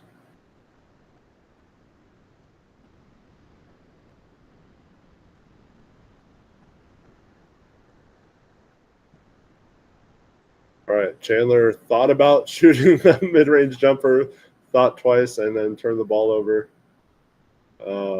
Carton's going to drive it all the way in and get fouled again, going back to the line, holding his ankle maybe. He's all right. He's slipping a little bit.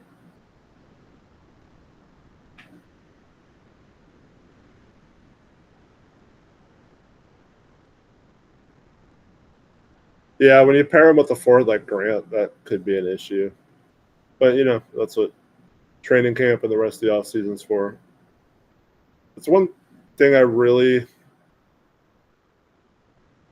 like,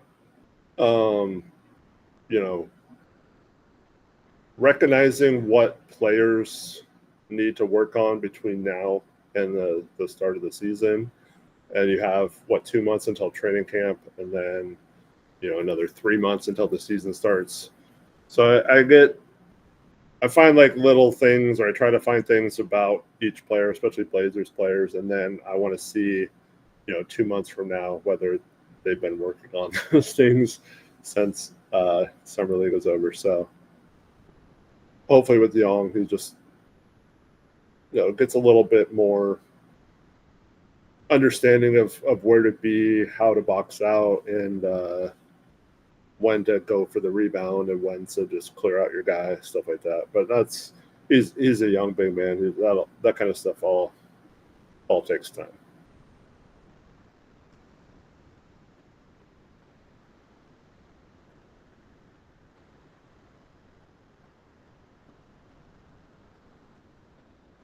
You also have to keep in mind he's been playing in China, and let's just face it, the competition isn't exactly big or tall over there. There wasn't a lot of big men in that league that could match his size. So there's might be some bad habits you have to iron out and fix. But yeah, you gotta, that kind of stuff just takes a little bit of time. But I mean, if you don't fix it, you're gonna get killed in the NBA. So those habits are easily correctable. You just gotta realize you're not playing in the CBA anymore, and got to find a way to be physical. Blazers in the fourth quarter have only allowed 6 points and have opened up their lead to 15 now. Houston's 2 of 8 shooting in the quarter. Good defense there.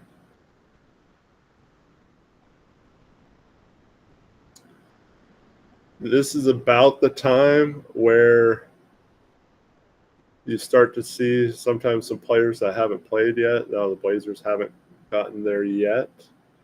I have a feeling Saturday and Sunday, whatever day we play, our last game, I don't know if that's been announced yet, but I have a feeling that game is going to be all guys we haven't even mentioned it up until this point. Oh, it's offensive, man. That was a bad foul. That's not shooting, though. No, put your hand down. That's not a shooting foul. Why is that guy asking for a shooting foul? That's ridiculous.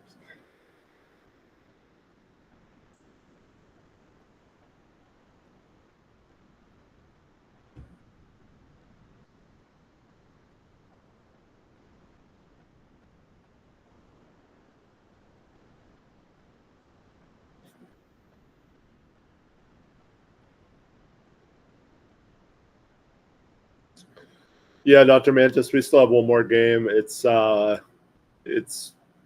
based on records and stuff, so don't quite know when we'll play yet, but it's either Saturday or Sunday, one more game. They won't have a 6th game because they did not qualify for the semifinals. The last 4, or the best 4 teams make it, but there was, as of like an hour ago, there was still 7 teams undefeated, and 4 of those teams have finished play at 4-0. So if you have one loss, you're definitely excluded from the playoffs of Summer League, but you do get one consolation game. Hopefully they play a fun team that's playing some of their players still. Like I said, a lot of times on the last game of Summer League, it's just unrecognizable rosters that no one cares about.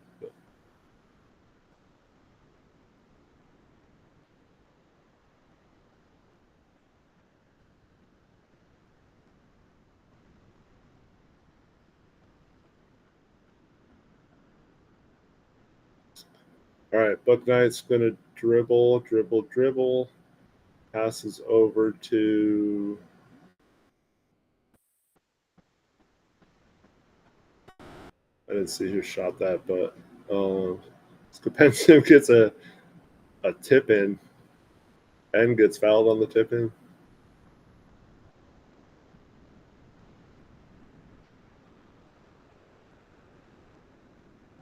Yeah, we know Victor. No one's saying that Young is like not going to pan out or anything. We're just saying what he needs to work on. There's nothing wrong with that.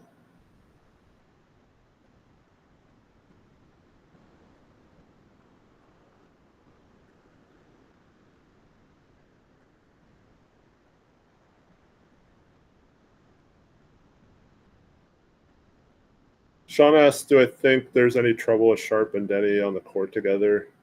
Denny could hinder the development of Sharp because Sharp should be taking the ball to the rack like Denny.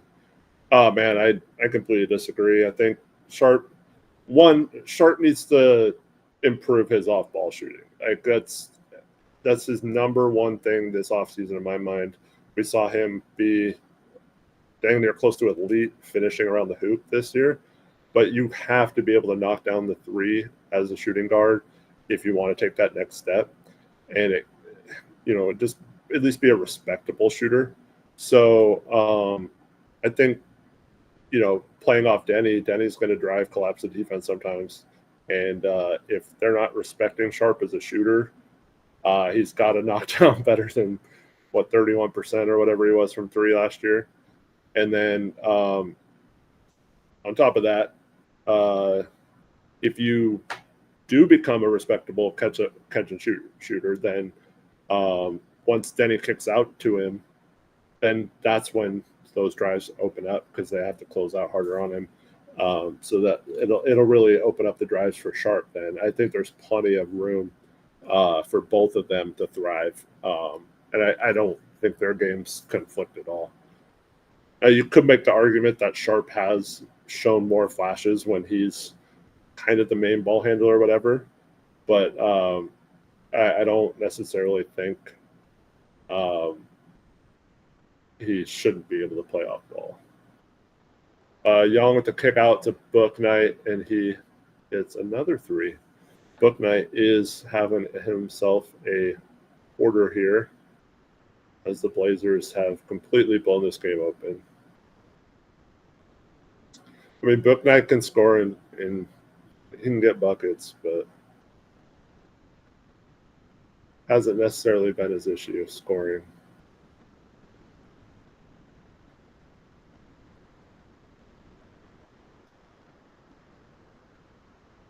Nice play by him to get in the passing lane there, knock the ball out of bounds.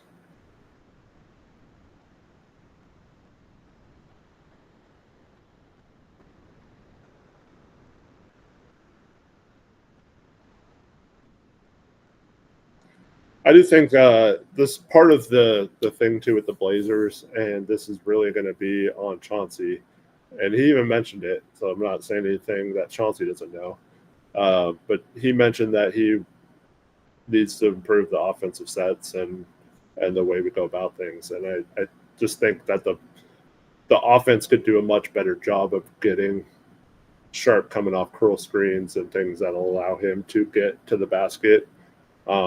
So they can do some stuff schematically to fix some of those issues as well. But I don't think that's a Denny and Sharp playing together issue. I just think that's more of just the offense in general. But ultimately, like I said, Sharp's got to figure out how to get his shooting splits up a little bit just to be a little bit more respected out there. Book Knight's going to ISO yet again. Call it away from the ball foul. Moses Brown just hacking Young.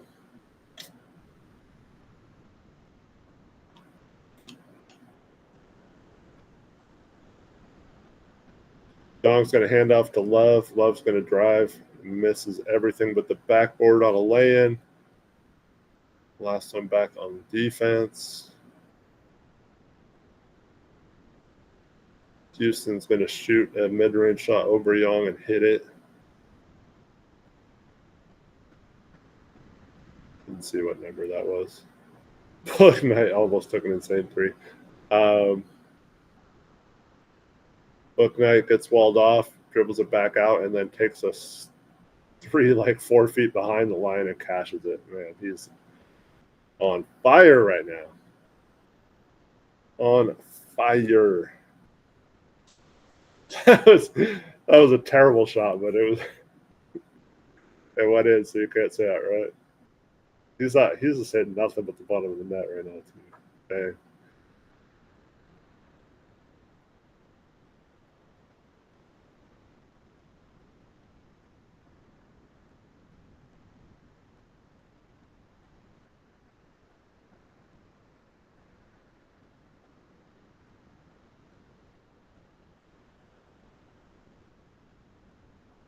All right, let's see if they get Young involved here.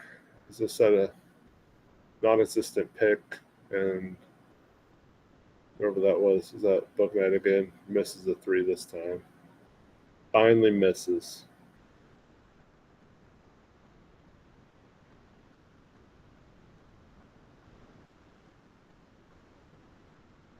Okay, Chandler's going to drive.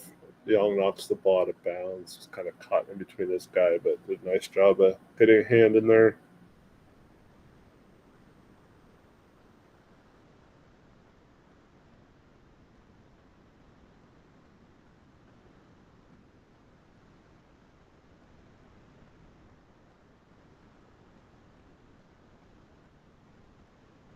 Hey, he boxed out Moses there.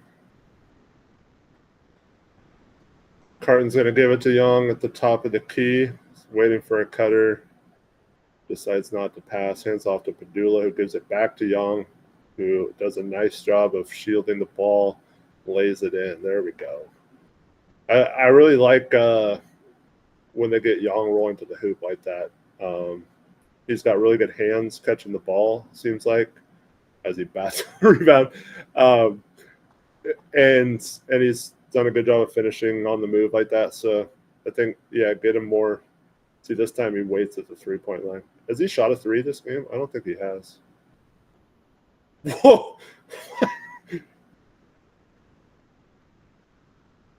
How did? Wow, that was funny. I don't even know how to describe that. Book tonight with like a horrible pump fake, but it got Chris Ledlam up in the air, and he just like it's like forearm shivers him.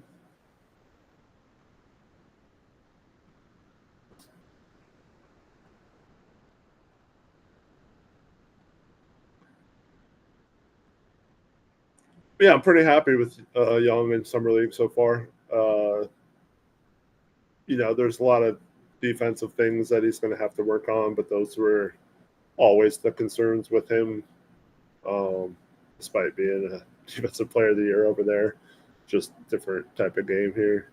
Unfortunately, he's getting subbed out. That'll be the end of his night. Same with Caleb Love. Yeah. But yeah, obviously, I think it's this. Like the type of player he is, I feel like he'll do better with like better players on the court too. I don't feel like our roster is very strong around him. So I think I'm excited to see him play with like vets and players that know what they're doing and stuff, and who aren't just looking or hunting their own shot all the time. I'm really excited to see him play with someone like Sharp that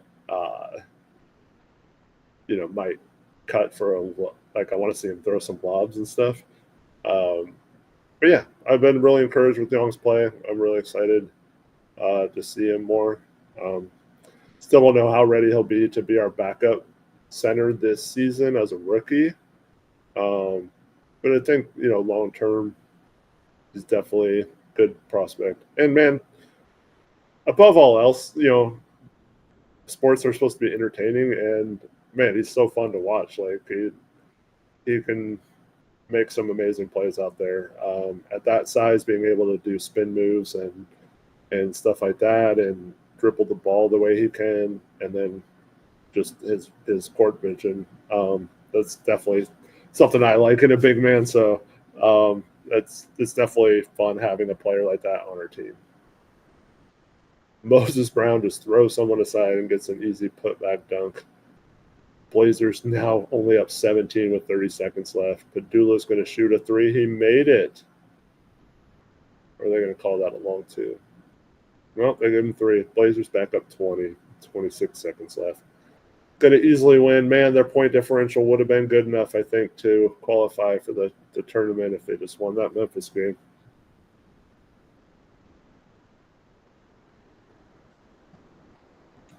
Oh, Umar says also a great guy with great vibes. Yeah, too. Yeah, that part of it's fun too. And just bringing a whole new audience to the fan base as well is cool. Just breathing some life into the fan base. That's been, let's face it, it's been kind of a down few years. We had the uptick a little bit last year. That was nice, and then hopefully they go on at least a play-in run this year to get some additional excitement. It'd be really fun to cover a play-in game or a playoff series again. It's been a few years, so Blazers just holding out the clock. Oh, they're going to shoot a three. Really? I guess was he behind the 37-foot line to get to have that not count as a shot?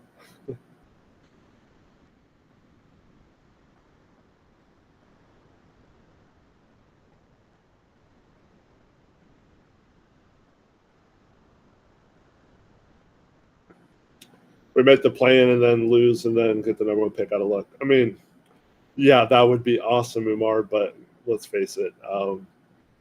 It had like a 1.8% chance for the Mavericks last year. I mean, or should I say chance?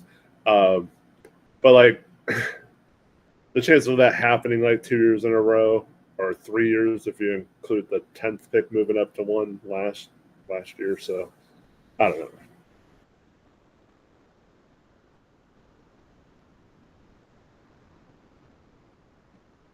I'm assuming you're talking about Young, White Zebra. What Blazer do you think he'll have the most on-court chemistry with this season? Denny, yeah, maybe. I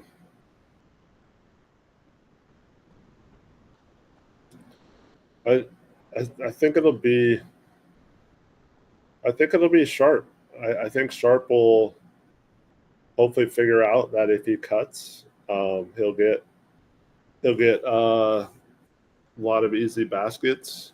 But yeah, I know he's done it a time or two in the summer league, but he's not typically like a lob threat on alley-oops. Otherwise, I might say Scoot because Scoot had a good thing going with Ayton on the lobs, but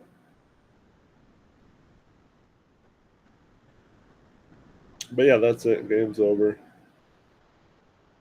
Blazers should sign Book Knight. Looks like he can shoot. He's on there.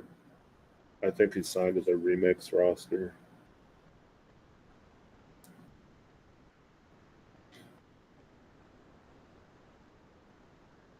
Scoot's gonna love Young's personality. Why? Because he likes food. He likes to eat. Scoot joke for you.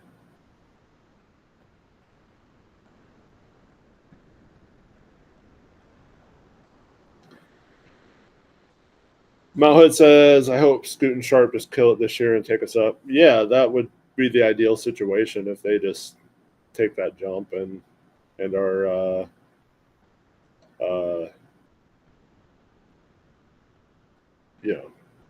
fringe all-star level players moving forward. That'd be awesome. I think, to me, it kind of feels like the Blazers are hedging their bets for whatever happens this year with those two. So, like, if they break out, great. You move on from Drew and Dame, is your third guard moving forward. I still think, though, they're not 100% sold on both of them. So if one of them or both of them aren't necessarily or don't take that jump they want them to take this year, I could see them having that contingency plan to just move forward with like a more older roster and go for the playoffs or a championship, and so I could definitely see them moving on from them if that's the case as well. But hopefully, like you said, they just both break out, and we don't really have to ever worry about it again.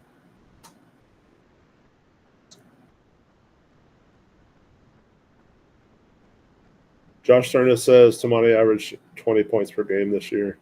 I mean, like Grant and Anthony didn't even average 20 points per game last year, so I don't think they're gonna average that many.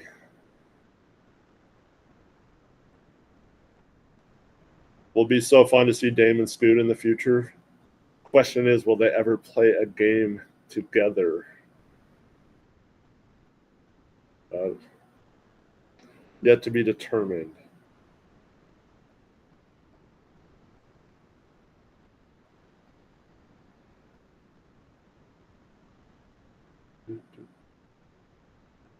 B Squirrel says Dame and Drew testing each other daily going to be so insane, like Tyreek versus Jalen Ramsey. Yeah, but I mean, like Dame's not going to be at full strength for a while, so it takes a little bit of luster off of it.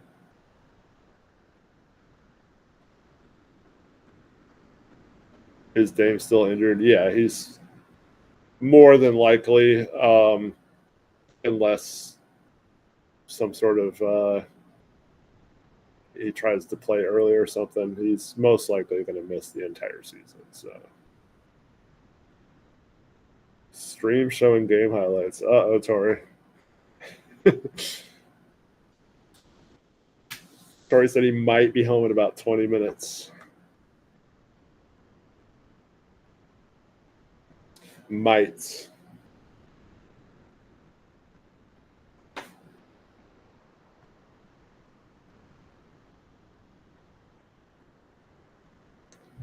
All right, chat. What else do you guys want to talk about? And I'll want to interact with you guys. Let's give your thoughts on the game or general Blazers, Dame, anything.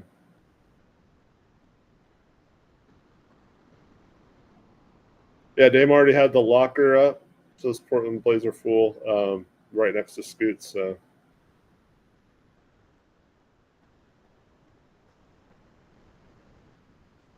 Solid Vibe says I think we'll be moving away from Scoot at the end of the season. Drew has already proven his value. Yeah, maybe. I like I was saying a few minutes ago, I think that's more of a to be determined. I think that's going to be up to Scoot. If Scoot plays well, I don't think there's any reason to move on from him. I mean, Drew's going to be, 36 at that point after this season. So same with Dame. We'll turn 36 next summer as well. So I don't think there's any reason to say that's definitely going to be the case right now. I think if Scoot plays okay or doesn't show that he's maybe the guy, especially with those two mentoring him, then maybe it'll get to that point. And of course, that's a possibility. But I don't think they're going into this season saying, "Oh, we're going to be moving on from Scoot at the end of this year." I think that's too premature to say that yet, and hopefully never.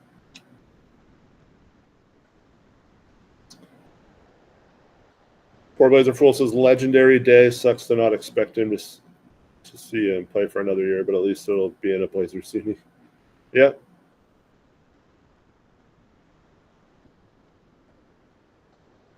Yeah, as Mount Hood says, there's also a possibility of Drew being gone. Yeah, we could just as easily trade him. Do I still post in the forum? No, I don't go on the forum anymore. I just didn't. I mean, there's still several people in there that I'm cool with and still miss interacting with, but for the most part, just those people are really irritating in that forum. So, yeah.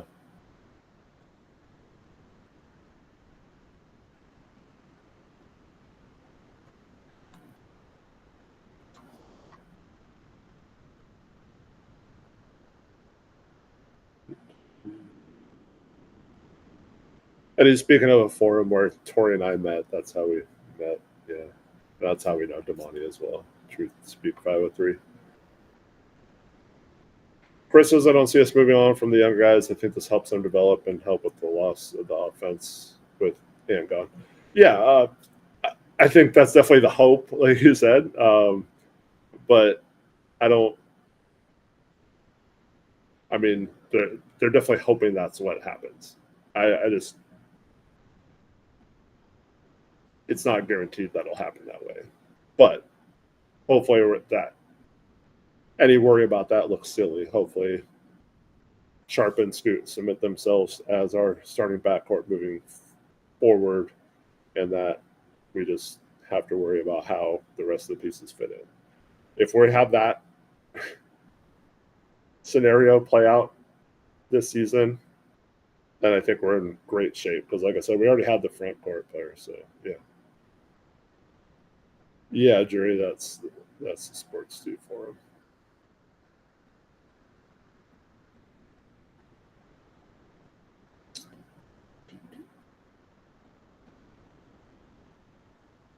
David says, I think the move's impact on Scoot and Sharp is a bit overblown. If anything, this probably means Drew will probably be gone before the 26-27 season. Yeah, maybe, David. Maybe. That's definitely a plausible theory or, whatever. But what it kind of feels like to me, I'm not basing this on anything. This is just what my thought process is, that when Dame eventually comes back and plays, I feel like he's going to want to play with Drew. I just feel like that's something where he's not going to want Drew traded. He's going to want him playing because he's like a vet that's won 2 championships and has that experience, has been an all-star and stuff like that. Similar to when we got Carmelo, I feel like Dame's going to want Drew to be on the team still, and he's going to want to play with him, not get traded before he ever has a chance to do it. So I don't know. I could see both scenarios playing out. But I don't think the Blazers even necessarily know what they're going to do fully yet. I mean, they're going to see how it all plays out, and that's the one good thing about Dame being injured, is it does give all these players a chance to show more or what they're capable of, or if they've lost a step or whatever in terms of the old guys, if we need to dump their contracts or whatever. A lot of that stuff should be answered this season, but I don't think they're going into the season right now saying, oh, we're definitely getting rid of Drew at the deadline or next off season, or we're definitely doing this or that. I think they're going to see how it all fits together. MGJJ123, just a good day to enjoy. Let's celebrate. May go to Damian Lillard Toyota tomorrow. That's cool. Yeah, go buy a car in honor of Dame. And also, thanks for the donation earlier. Got a $10 donation that said, thank you, Dame. This is like winning the championship. And then KJB503 had a $1 member or message or donation earlier too. Thank you for that. There was no message involved with it though. Thank you guys for donating.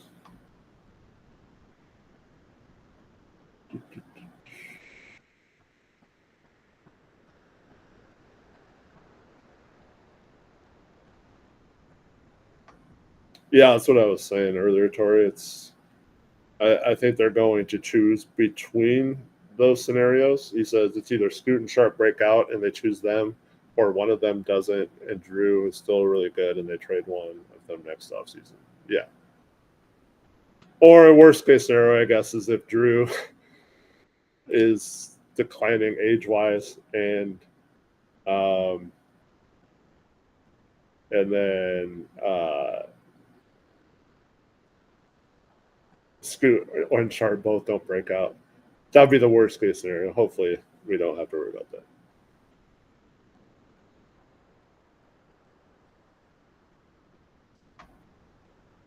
Yeah, Grant and T's for LeBron. Who says no? Says Andre. The Lakers say no. I don't. And they certainly would not trade him for that package if they did trade him.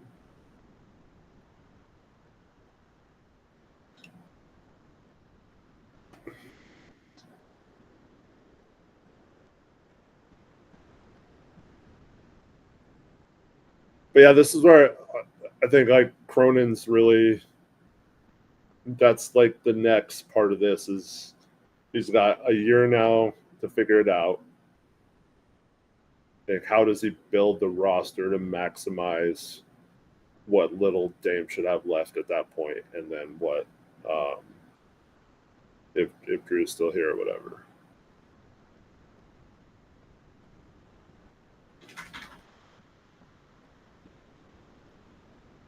Think there is one more move before training camp? Asked Brian. I mean, it's certainly possible. They could still be looking to move Jeremy. They could do some fringe stuff. You know, they could always trade Chris Murray or something like that if someone comes calling for one of their guys, repair or something. But I don't know. It feels like this signing, you know, makes their roster 14. I don't know if they could still sign someone that have still a roster spot. They don't have to, but yeah.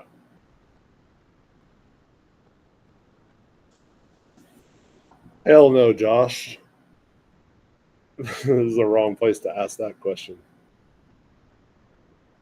Just easy. But no, we're not.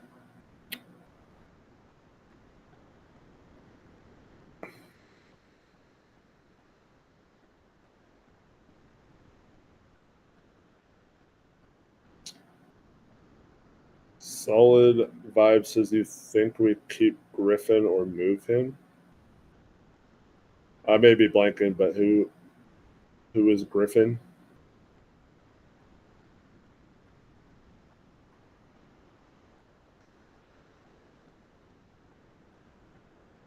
Are you talking about Dwop or Robert Williams? I don't think the Blazers have a Griffin.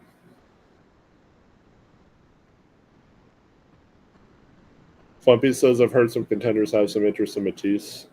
Yeah, at this point, I think if you can get anything for him, you do. But also see the Blazers thinking that he's still part of the rotation with his defense and stuff.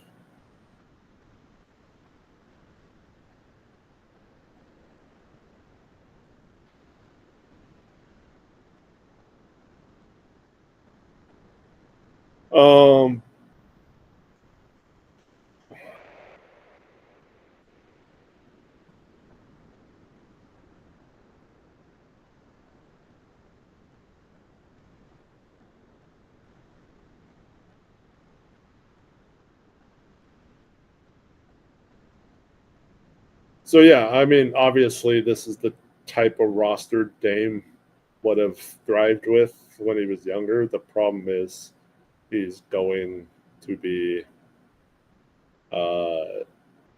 coming off an Achilles injury at 36 years old. So we'll see if that's ideal for that situation. But nothing would be better than seeing the Blazers win a championship.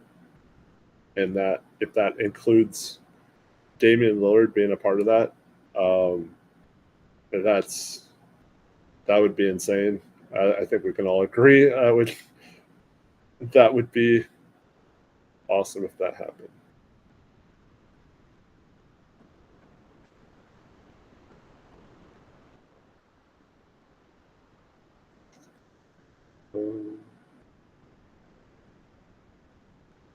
Marv says, I think it's a big mistake to make decisions based on maximizing Lillard. I actually agree with that. I think he should be part of the equation, but it shouldn't be what you base everything on, because at his age and injury,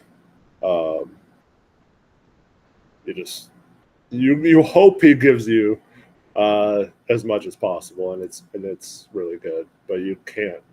I don't think at this point you build your team around that. Now, if the younger guys don't pan out or whatever, I think then yeah, you might have some trouble, but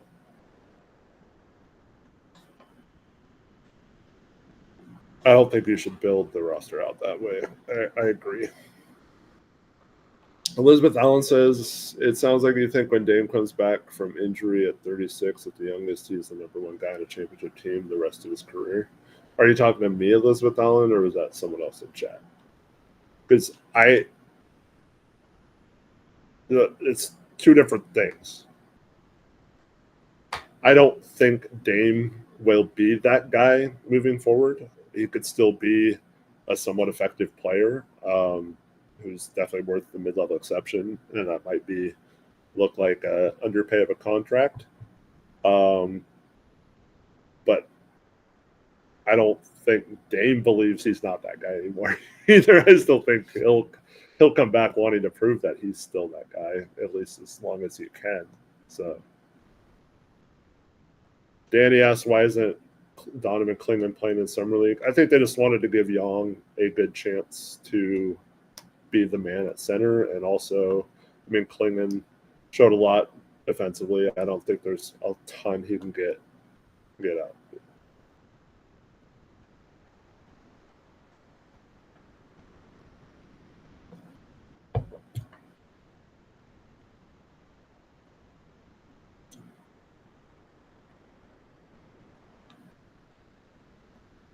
Sean says, I think Dame at 71% should still be the best, or could still be the best scorer of the Blazers. Yeah, absolutely. I mean, he's the franchise leader at scoring. Him at 75% is still a good scorer. So, yes, I agree.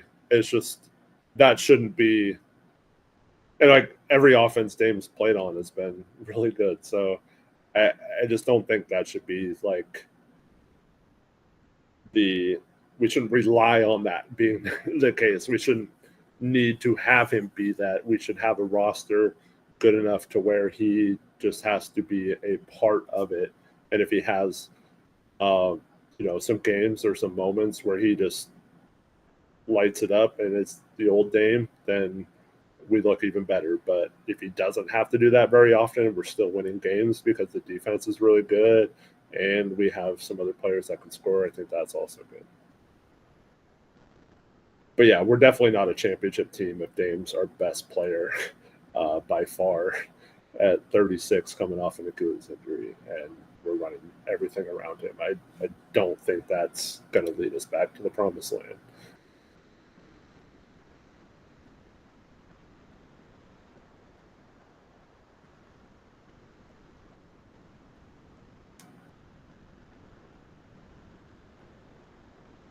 But yeah, as Josh says, that's better than half the league. Dame at 71%. Yeah.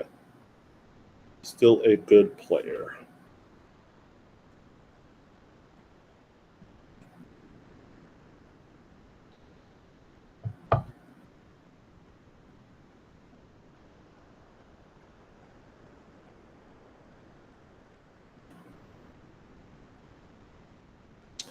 Danny says we should have a well-balanced team that can score and not rely on Dame being a superhero everything.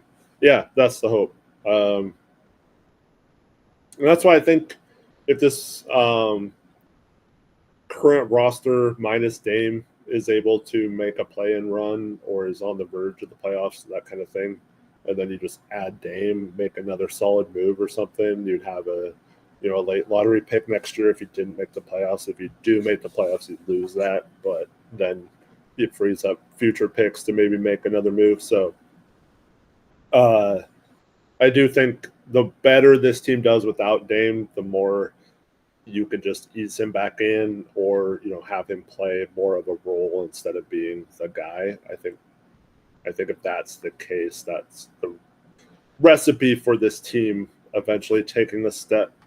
Now, who knows if that step is to contention level, but it's certainly if you make the playoffs this year or come close and then you add Dame and make another solid move or two, I do think that roster could compete. I don't know if they're beating the Thunder or the Spurs and all that, but jump scare.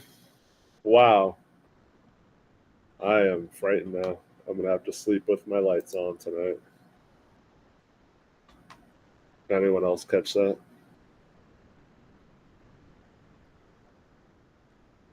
RG says Dame talked to Katie about advice on the injury. Yeah, it's good. There's lots of people who's had that happen lately, unfortunately. So, got a lot of people to talk to about it. Hello. Hello, Tori. I'm glad I scared you.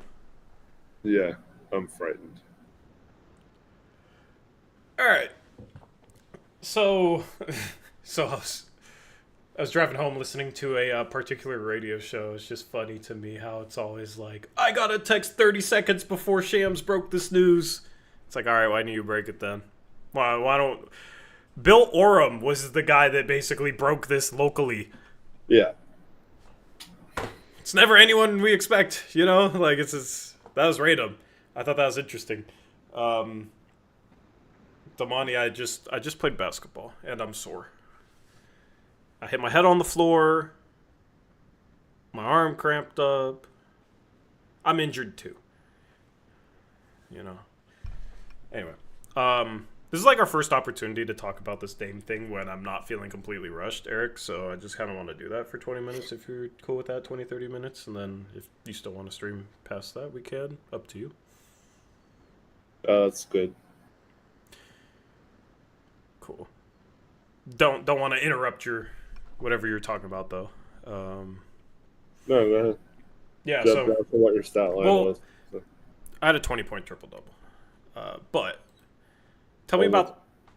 Well, I was being guarded by Jack. Okay. And I've seen him lock up a dude that's playing in Summer League right now. So I'm basically a Summer League level player.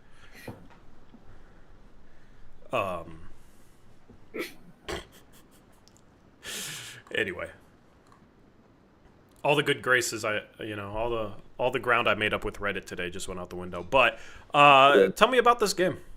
Young Hansen plus 19. Blazers win by 21. They just beat freaking Memphis. We'd be talking about winning a championship and getting Dame. So this game was super sloppy. Not super exciting to watch.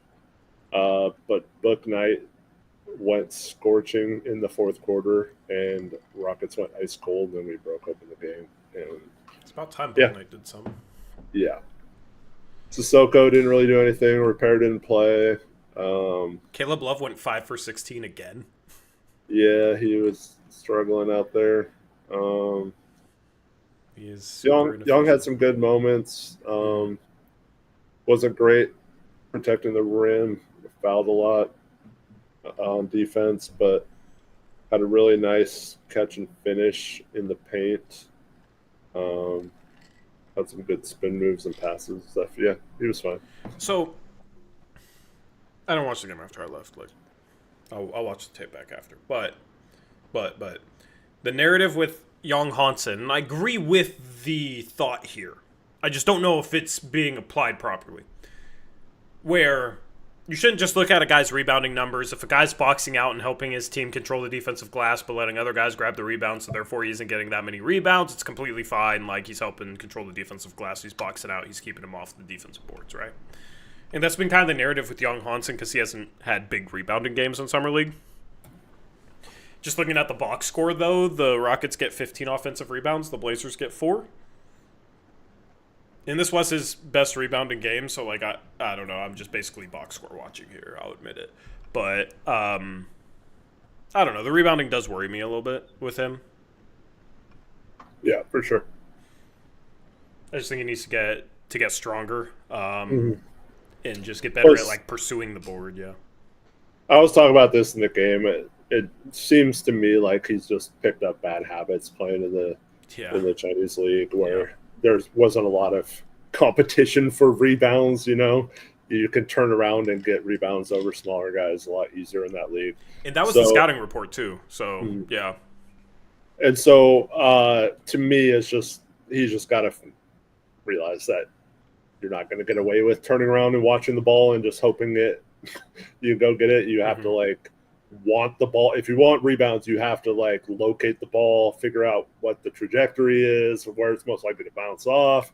You have to box out your guy on top of all that and do all those things. And then So if you want just to be the type of center who gets a ton of rebounds, it's that. If you are going to be a Robin Lopez type of center where you just take your guy out of the equation, never let him get offensive rebounds, but you're not necessarily grabbing a ton of rebounds. You just have to be physical and stronger and just basically know where your guy's at all times and get him out of there. Yeah. And so far, he hasn't really done either of those things well. I thought he did the box out part fairly well in the first game and like the first half of the second game, and it kind of tailed off, like maybe he just got tired or something. But I think he's got to decide which type of rebounder, and maybe that's not his decision. Maybe it's whatever the coaching staff wants of him. Yeah. But he needs to pick one of those two lanes and just focus on being the best at that. And until he does, probably needs to add some strength and stuff too, especially in the lower body. But yeah, he's he's still a young. He just turned 20 or whatever. Like I think for a big man, it's still plenty of time to learn all these things. But yeah, that's definitely his most thing he needs to focus on the most. Yeah. Yeah, 100%. I mean, worried in terms of like it's going to be a struggle early on. Like he's young, so it's not actually worried. It's just like this is something he has to improve. And I'm worried if he's going to play right away that it's going to be something that holds him back from being a truly effective player as a rookie. Mm-hmm. That and the defense. Like he has all these different things offensively. It's just the rebounding and the defense. You're a center. Those are very important. And I just don't know how much he's going to struggle as a rookie. Yeah. Yeah, agreed. I mentioned that exact same thing earlier. It's like if you're just looking at it in terms of him making an impact this season, I think you can see a scenario where offensively playing with players like Sharp and good cutters, Tamani and stuff like that, I think you can see a scenario where he could be effective on the offensive end right away. Especially like it just seems like he sees the floor well enough to where if he's playing with really good players, I think he can figure that part of it out. But defensively and rebounding, I don't know if he's going to be good enough to make an impact on that in this year. So if they're going to rely on him to play minutes this year, that might be the trade-off. Like you're giving up some defense for maybe some creative offensive sets you could do with him. But I think if we're talking about strictly winning and trying to be the best team possible, as much as I want to see Young play this year, and I hope he gets a chance to play, I think we better help Robert Williams is somewhat healthy this year. Yeah. I mean that, and I don't hate Denny Avdia playing some small ball 5. Yeah. Like, sure. Can you rebound and like defend well enough if Denny's playing the 5? If you have like, assuming Grant's back, like Grant, Kamara, Denny, and then 2 of the 3 guards. Offensively, that could be a really fun lineup. I mean, you got your biggest guy and probably your rebounder in that lineup. I mean, we saw Denny have some big rebounding games at the end of last year. You can't match up a center against Denny. And the hope would be you can't match up a center against Grant. You can't match up a center against Tamani even because he can knock down the 3, attack the closeout, cut, run in transition, etc. And then on the other end, even if another team has a big center, like Denny's able to body him enough, and they're a good enough defensive team that like if they try and post up Denny or whoever, they got guys that can swarm, double the post, rotate, right? And it's not a matchup advantage that teams can take advantage of. And then you can control the glass enough where you can go small, even against a bigger lineup, and still be effective on the defensive side of the ball. And then offensively, you just run teams to death, and it's really tough to match up with that small ball unit. That needs to be a wrinkle that they need to experiment with this year, especially if Jeremy Grant's a member of this team, which I expect him to be. So that could also eat up some minutes at the 5 spot if Robert Williams gets hurt and Young isn't like particularly effective as a rookie. Yeah. And someone mentioned, well, Reith, we still have dropped too, but I think outside of 3-point shooting, I think Reith has a lot of the same. Yeah. I mean, he's definitely more physical than Young's going to be his rookie year, but he's not the greatest rebounder, and he's not the greatest he's a horrible lateral foot speed, quickness guy. So I think Denny has more center traits than Duop. Yeah, probably. Like, he battles for boards better. He's, I think, a little bit better, both, of course, as a perimeter defender, but as a interior defender and a post-up defender and a rim protector. And he might be a better rebounder. So I'd rather go to that small ball lineup than go to Duop. I would keep Duop on this team at this point because, like, what are you gonna fill his roster spot with? And he's known Young Hansen the past couple of years, so he can help with that transition to the States. I think, like, that's the main reason you keep Duop is for Young. And then just, like, in a pinch, if you really need the center depth, I guess you can throw him out there. Yeah. Shout out to Alvaro with a $5 donation. Says, wow, huge props to everyone who brought Dame back. Egos could have gotten in the way from Cronin or Dame's side, but they didn't. So freaking happy. Thank you, Alvaro, for the donation, man. I'm very happy. Alvy's back. Dame brought Alvy back. Dame brought everybody back, man. I got a couple messages that basically said, I'm back. Like, all right, welcome back. They returned with Dame. I love it, man. I love it. I wish they never would have left, but I love that they're back, you know? So, and what I was saying to chat, too, earlier, just about the Dame thing, is, like, what I like about this is the way it lines up timeline-wise. You give every chance to Scoot and Sharp next year. Basically, my whole thing with Scoot is I just want him to have a fully maximized opportunity, right? Because I feel like he hasn't gotten that yet, and I feel like year 3 is the perfect time to get him. And I think, like I've said, I bring Drew off the bench. Okay, I think it's fine to bring Drew off the bench. You got defensive players in the starting lineup. I think Scoot can be a solid defender. Okay, and you start Scoot and you start Sharp, and you give them 32, 33, 34 minutes a game, whatever. If they're screwing up defensively, you sub them out quick, you sub Drew into the game, whatever. Right? But you give Scoot, you give Sharp, like, every opportunity to take the keys to, like, break out. And if both of them do, then you move Drew and you have those two guys and Dame. And if those two young guards are so good, that, like, Dame coming back at 36 off an Achilles tear as a 6-man, like, okay. I don't know, like, what Dame's expectations are, but I think that he and Joe probably are on the same page, considering he just resigned. Whatever that page is, I don't know, but I assume they're on the same page. Well, Joe just brings in the talent, though. He doesn't tell Chelsea how to play. Yeah, I mean, we'll see. But, but like, so it's either you got this year when Dame's hurt to give those two young guys every opportunity. If they both break out, you can move Drew, and you can have those two guards with Dame. I also like having Dame as an offensive mentor, Drew as a defensive mentor, Chauncey as a coach in terms of being like a former point guard, right? But you got like all this mentorship, all this leadership, right? I like that. That was one of the reasons I wanted to bring Dame back. So either these two young guys both break out, or maybe one of them breaks out and the other one doesn't, and you keep Drew and you trade the one that doesn't, that maybe another team still sees a lot of value in, and you try and get a star.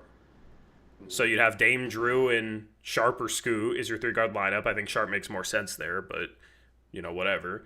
And then whichever one of Sharp and Scoot, like, don't pan out, maybe you put a package together for a guy that can be a legitimate star for you. And then you hope Dame can bounce back to being a star, and, like, you got Denny, who could be a star, and you hope that can be like a dark horse contender. Yeah. So I think like the timeline's accelerated, but I think it's not accelerated where it's like mortgaging the future for the present. I think it's basically like next year when Dame's out, Scoot and Sharp either both break out or they don't, and then you know what direction you want to go after that. And the year after, you should have a playoff team. Like, you should have a legitimate top 6 seed in the West. Hopefully. Yeah, and nothing's ever black and white, so, like, you know, it's not, they break out or they don't, like, they can kind of break out, you know, there's going to be a lot of nuance to this conversation, but, I think Dame's injury actually lines up well with, like, Blazers figuring out what they have in Scoot and Sharp. Next year's the year to figure that out. Mm-hmm. Yep, completely agree with all that. I do like that they don't have to figure this out right now. Yeah. You know, if Dame wasn't coming off an injury and you just happened to re-sign him, like I know it circumstance would have been different, he would have been waived, but like, Yeah. If that's just how it played out, like if he came back here and was expecting from day one to be back on a winning team, then there's a lot more pressure. But yeah, this year I think we want to at least see that last year wasn't a fluke, um, and I think that's probably the most important thing outside of the clarity like they wanted with Scoot and Sharp. Um, that's what I was saying earlier in the stream after you left. It's like I feel like next offseason they're going to have to choose to get rid of one of Drew, Scoot, or Sharp. And like you just mentioned, Sharp probably makes the least amount of sense to get rid of outside of his contract being up. But in terms of he's not like a point guard, like if you keep the other three, they're all kind of point guard-ish. I know someone could play off the ball, but whatever. So like it's pretty much going to have to be Drew or Scott, I think, or Scoot, not Scott. Scott, Drew, yeah, I agree. Drew or Scoot next offseason. Yeah. And so that gives you a whole year. That is the number one thing Cronin needs to figure out this season. That's what should be his number one thing, is figuring out which one of those two is going to be kept. And hopefully Scoot breaks out and that makes that question silly and we move on from Drew and we can move forward with an up and coming budding player in Scoot and, you know, Dame mentoring him / helping out on the court, and then you know, Sharp back in the fold as well. But I don't think you can go into 2026, 2027 season with all four of those guards still on the roster. Yeah, I mean, basically, we still have to choose some of the guards we have at the expense of other guards we have. I mean, it's a tale as old as time at this point.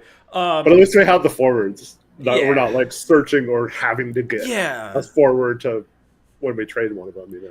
Yeah, exactly. And like I see a comment from Damati in chat. It says last season could be a fluke. We should be tanking. I mean, no, we should not be tanking. But also, if last season was a fluke, maybe we get another 3rd overall pick. I mean, maybe we can promise to trade a 3rd overall pick with Dame again.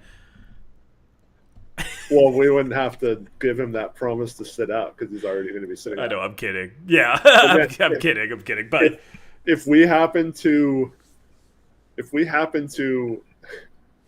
miss the playoffs and get a high pick and add Dybonsa or Cam Boozer or something, Darren like Peterson, who's probably going to be the number 1 pick, he's special. Like then we're also set, and we don't even. Like Dave could come back and be just like 20% of what he was, and we're still maybe on a championship. Or that pick you trade for a legitimate number 1 star. Yeah. Like, do you?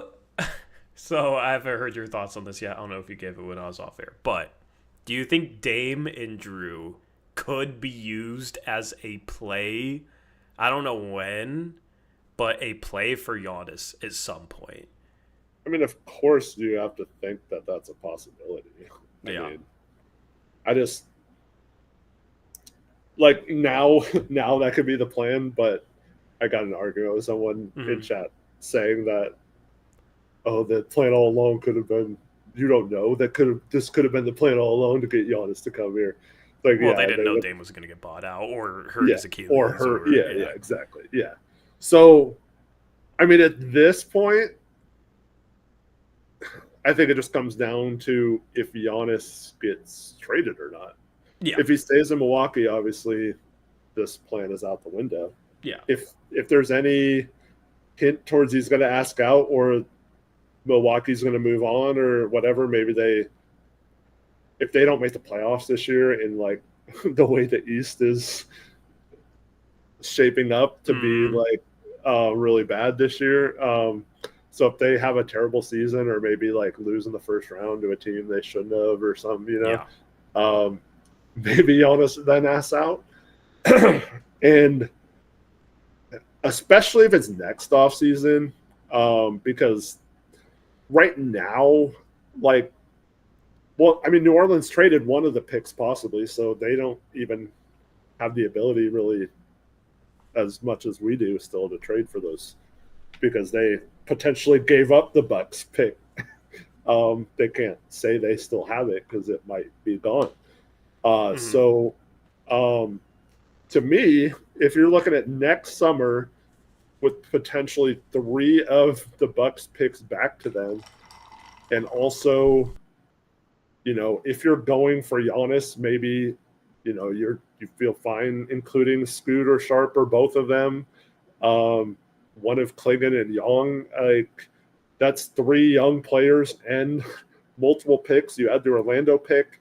If we make the playoffs, we free up our future picks too, so we can include other picks. I mean, now we're getting into the range of who could beat that offer, right? Like, so, I mean, there might be teams that could offer more first-round picks just in volume, but not the Bucks picks back to them. So, you mentioned the Magic pick, right? Yeah. So we have the assets to get it done. So I think it just comes down to, does Giannis become available at any point? Because if he does, how could we not outbid any team for him? Yeah.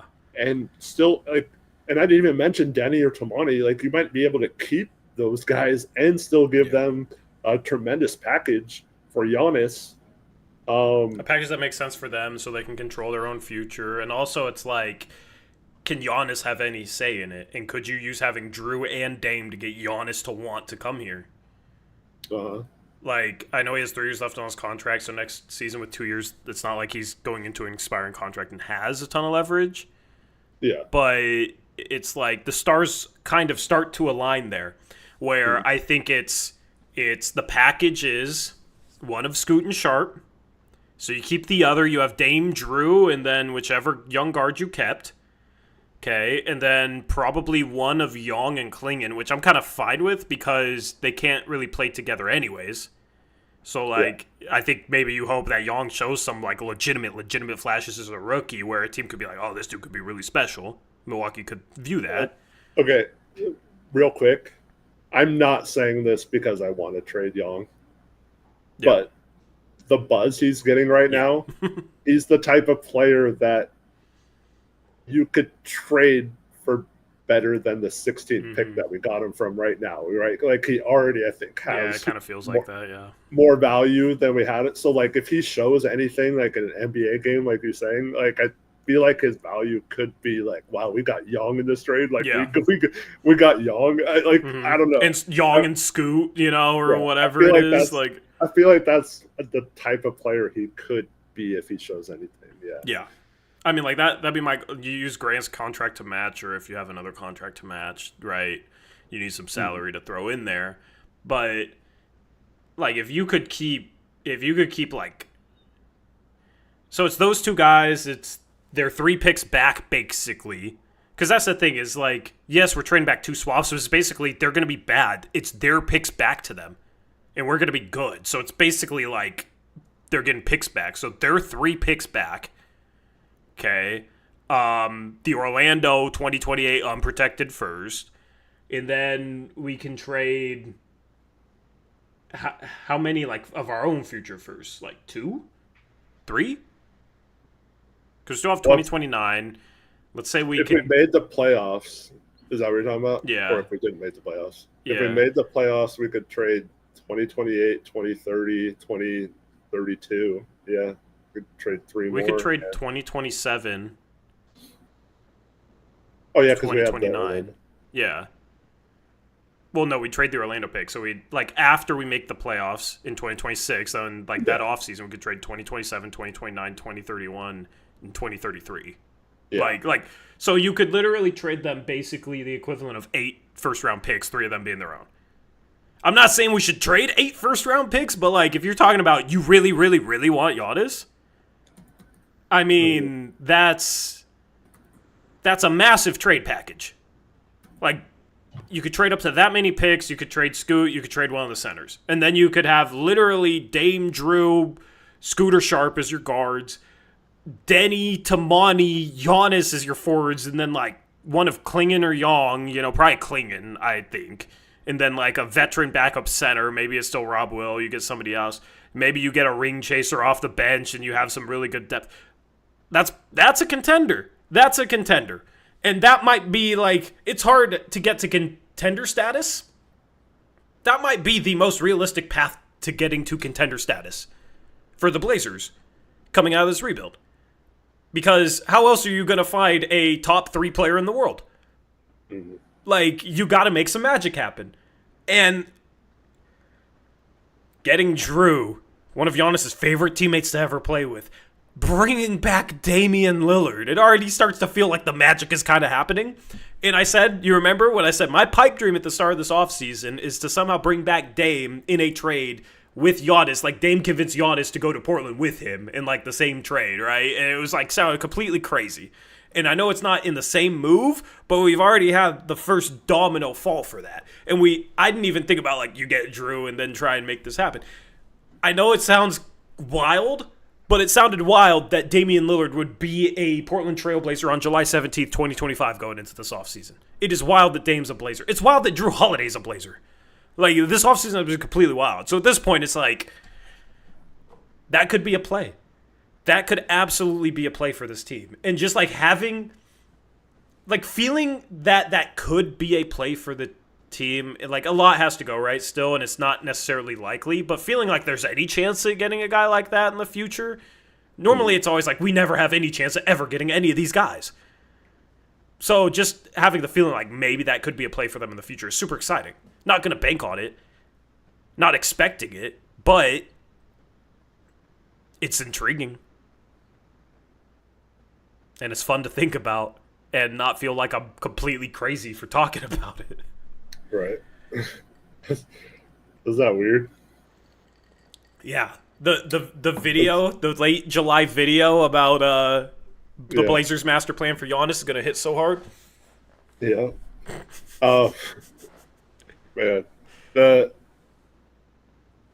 Man, just thinking about a season where we're talking about this kind of stuff. Yeah.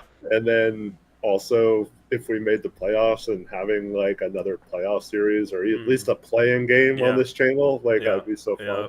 It's finally on the way up, We've been on the way down for so long, and even last year's like, yeah, they broke out, but what's next? And they're gonna get a worse pick, and yeah, it's a good feeling, man. I don't know. I've never been this excited for the next like year. Yeah. Which is just wild. Never. I mean, maybe after 2019, but we know how that went. I feel like in the past I was super excited, but then it was like misplaced. Whereas right now, it's not like, oh, I expect this team to contend next year. It's not like I'm expecting to get Giannis. It's just I'm excited for the young talent. I'm excited to have Dame around the team. I'm excited for stuff that's like tangible, if that makes sense. Yeah. I don't think it was misplaced in 2014-15 when we were coming off making the second round after beating Houston, and then, we're a pretty good team. We looked like we were going to possibly be the second seed before injuries derailed the season, but it's pretty excited going to that season. Then we got off to a good start too. Yeah. Did you see NBA Central today? Was that for sure one of your thumbnails? That was my thumbnail. Yeah. That was my thumbnail. I saw like an hour before you did. Mm-hmm. You remember when I did the 2023 offseason, I did like 3, I called them Dame and Draft. Like if they use the pick and keep Dame, what could it look like? And it was basically like Scoot, Amen, and Brandon Miller. Yeah. That was the one from like Dame and Scoot. That was the thumbnail from that. And then on the forum that you were talking about earlier, I've had a profile picture of Dame and Scoot in Blazer jerseys for 2 years now. And I was thinking about changing it. And now it's like, oh, my picture's finally real. Like they're at least both on the team. So, I mean, who knows if they ever play together. It's going to be cool to see like Dame mentoring him though. You know what I mean? Like, cause that's just the past in the future. right? Even if we end up trading Scoot, like this year, that's what it's gonna feel like, and that's just gonna be super cool. You know what I mean? There's just like so many little cool things just that I'm won't be looking on the forward. court together, unfortunately. Yeah, but maybe the year after they will be, and we'll get to see if Scoot's your normal 22-year-old or not. Kyle Neely says, so are we supposed to try and make the playoffs next year, or should we tank the more time while Dame recovers, or one more time? Regardless of what is best for the Blazers, I mean, they're going to try and win next season. So you don't tank. You see what you have in Scoot and Sharp, and you let have Denny try and turn into a star. You know what I mean? Like that. Doing so is going to end up with them winning too many games to tank. But you shouldn't take that opportunities away from your young guys to tank for another year. Mm-hmm. Like, if they all fail and you end up tanking in March because you're that bad because none of your young guys panned out, that's like a bad thing, but then the silver lining would be a high pick. Like, in that case, sure, but I just don't expect that to happen at all. So it's just not really on the table. I mean, there's two ways to look at it. Yes, tanking, if you could guarantee them getting a high draft pick, might be ultimately what's best for them to take the next level. But they're just not going to do that this year. So we need to focus on them making the moves necessarily to make the playoffs and to maximize Scoot and Sharp this season, so you know what you have in both of them moving forward. I know we got used to tanking mode and having no expectations. It's not the case anymore, man. Like, this signing was like the transition out of like the official stamp on the transition out of rebuild mode. You know what I mean? Like, it's real now. Mm-hmm. It's real now. So sorry, we have a veteran that we're not paying like a max contract. I know. So That, like, weird. Like, I'm down to just pretend we gave Grant's contract to Dame and Dame's contract to Grant. The one good thing is we shouldn't have to hear Dame's overpaid anymore, although I'm sure the Dame haters. Yeah. I know you said this early, Tori, but I need to say it too. Shout out to one DeAndre Ayton, man. He made this all possible. Yeah. I don't know if Dame would have signed here for the minimum or not. Maybe he still does, but or maybe it's just a 1-year deal instead of a 3-year deal. But him giving up that money so he could go to LA, man, thank you. Yeah. Thanks, DA. You're a legend now. It's just funny how many full circle things there are. You know, like we got DA for Dame, and then DA wanting out after wanting to be here helps us get Dame back. Like, and then of course the Dame and Drew thing. Just like the week they traded Dame for Drew and then Drew to Boston. Just like, yeah, less than 2 years from now, both these guys are going to be Blazers for real this time. Well, for Drew, for real this time, yeah. Oh, so you mean that it just, like, completely failed in Boston then? That was a horrible trade for them. They won a championship. Oh, what? Did you see? They won a championship and somehow we're still... Why would they get rid of Drew after winning a championship? I know. Did you see the tweet the tweet I retweeted earlier today? I don't know. I haven't been on Twitter much since I posted that one thing. Okay. But you said I was still throwing jabs or whatever. When did I say you're throwing jabs? You read my one tweet today off on the air earlier. Oh. It was funny. It's funny because I was sitting there just going full crony mode, you know. Mm-hmm. I was going full. I'm a crony. I'm a crony now. I'm a low level crony. Okay, I'm not brainwashed yet. Okay, but get Giannis, I'll be. Well, I mean, won't need to brainwash me. Get Giannis, we're cooking. But yeah, I'm officially a crony.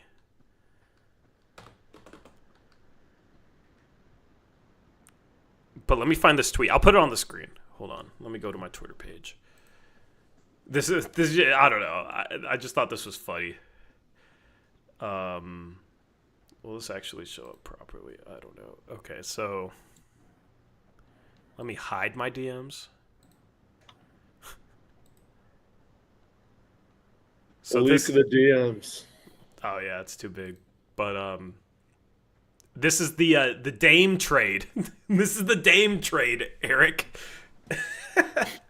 They fumble Miami out there. That's hilarious. Yeah, Bucks get nothing. Miami gets nothing. It's Celtics a get 14 trade. Yeah, Celtics get a Larry O'Brien, and we get Dame Drew Tamati in Denny. Didn't throw Denny in there, but and then I was laughing at this. Do you remember on Twitter when I had that tweet about the Blazers need to do this? Imagine having Dame as an offensive mentor and Drew as a defensive mentor and Chauncey as a head coach. That's the best guard mentorship trio in NBA history. And I had the guy respond to me saying, "Quit playing checkers, bro. We need the open roster spot this year to facilitate more moves." And I quote tweeted it saying I don't play checkers with my chess rating. We really playing chess out here, Eric. The final move is to get the queen, which is Giannis, the most powerful piece. Yeah. You know, we got to turn a pawn into a queen. But yeah, it's just funny looking back at this now that it actually happened. We need, Eric, because Joe Cronin he's definitely gonna trade Grant, so we need the roster spot. Even though Cronin never does anything. Never does anything. The only... You know what's funny is the only non-injured free agent signing in his 4 years that wasn't already on the team is still only Moses Brown. Yeah. It's kind of funny, but...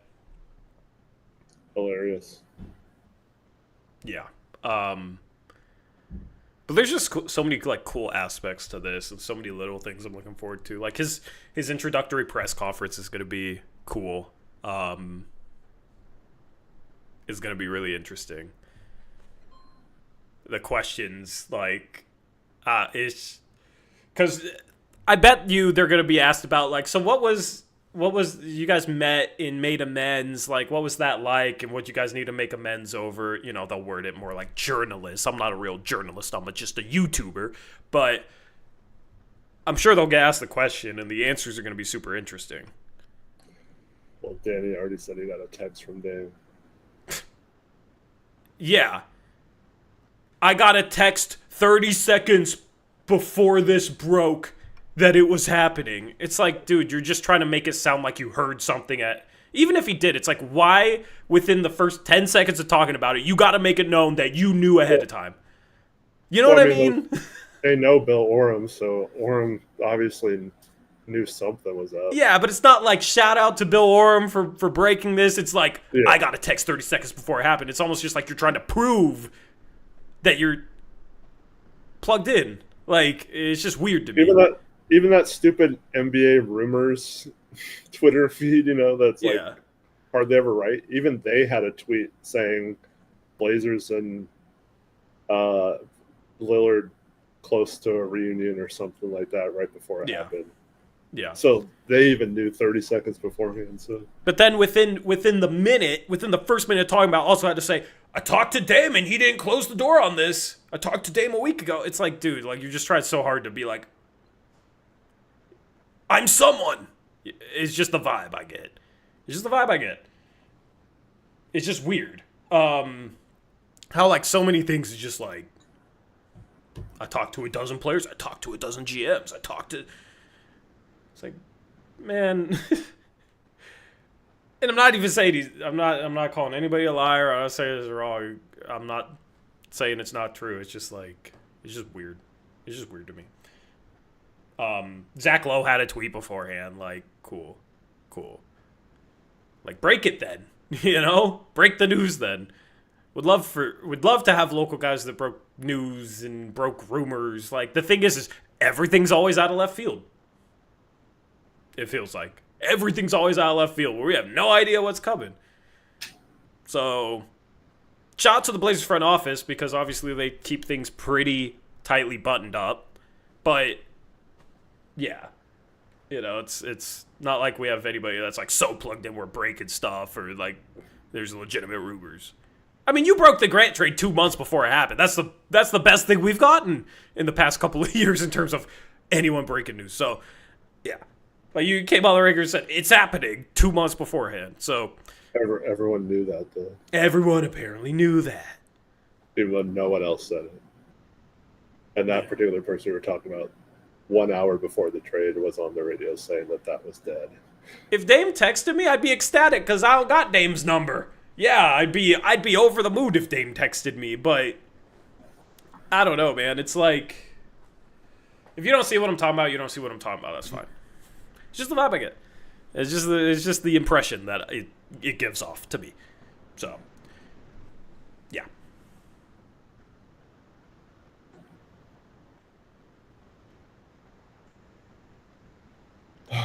Elizabeth Allen, can you please stop insulting people in chat? You do this way too much, and we're gonna start having to like ban, like 30-minute ban, 24 hour. I don't know. You keep doing it, we're gonna keep having to increase the length of the ban. You do this way too much, where you insult people in chat, and it's against our rules. And in before you say who started it, or it's always somebody else to start. Yeah, but like, stop. I don't even know what the conversation is, but just stop insulting people. It's weird. We don't want to have to ban anyone. We don't want to have to babysit. We don't want to have to babysit chat. We don't want to have to ban you, put you in timeout. Like, feels like talking to a child. Don't insult your brother. We're gonna ground you. Okay, ground me then. What are we doing? What are we doing? I don't have kids, all right? I'm not ready to parent anything. And Eric has had kids. I'm sure he doesn't want to do any extra parenting, all right? Have. What? How did I phrase it? I said Eric had kids. You've had kids. You've produced kids. Like, had kids, yeah. Right? Is that the wrong verbiage? I don't know. It just sounded past tense. I hope it's not past tense. No. Like, you've made beings and put them into the world and had to parent them, and still have to parent them. Yeah, I guess. Yes. Yeah.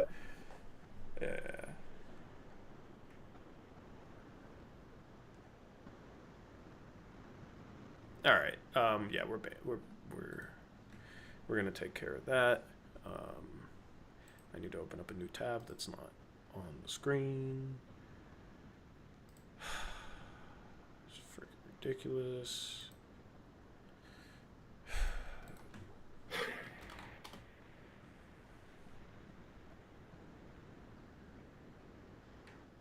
Imagine using a fake YouTube profile. Yeah. Yeah. Anyway. You can come back when you calm down and want to behave. We'll unground you when you realize what you've done wrong and you want to behave. Until then, we're going to have to ground you. Okay? Think about your actions.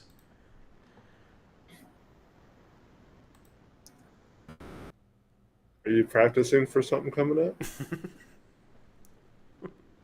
I mean, Dame's a Blazer again, so I might celebrate tonight. I don't know. Oh, man.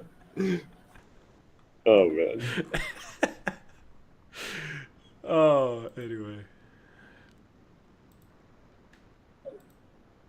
30 minutes.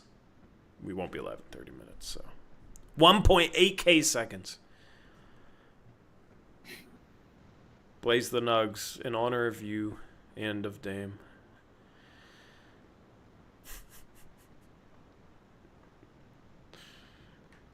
Celebrate with some Mad Dog. Yeah, I'm good. I'm good. If I ever move to a bigger house, I'll drink some Mad Dog and like toast to the studio, you know? I saw some Mad Dog in my mom's fridge the other day. It's like, what the? When I popped the cork, man. So my girlfriend was sleeping in the bed like next to the desk because it was basically I streamed from my bedroom, and almost took her out. It woke her up. It almost took her out. Yeah. That was a great stream. That was a great stream. Need to go like clip moments from that stream because I don't really remember any of them for obvious reasons. If chat, do you know what stream I'm talking about? Were you there for that stream, chat? Let me know if you were there. I mean, obviously some people were. Yeah, it was a fun one. But we might not even have to do event nights this year. We still will. We still will, because it's fun. But, like, last year was like, we need to, because the team sucks.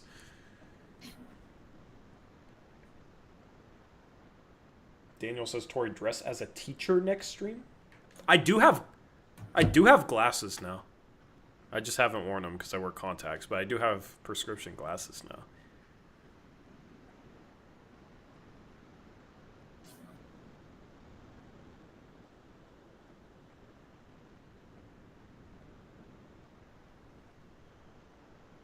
Actually, a good drink you should try: Smirnoff Ice, Screwdriver, and Orange Creams.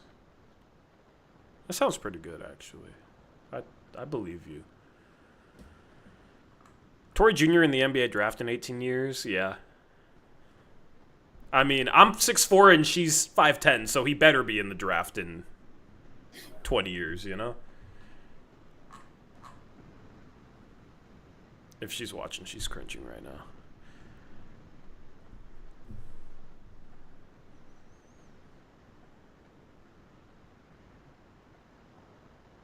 Tori, what do you feel Dame's role will be next year?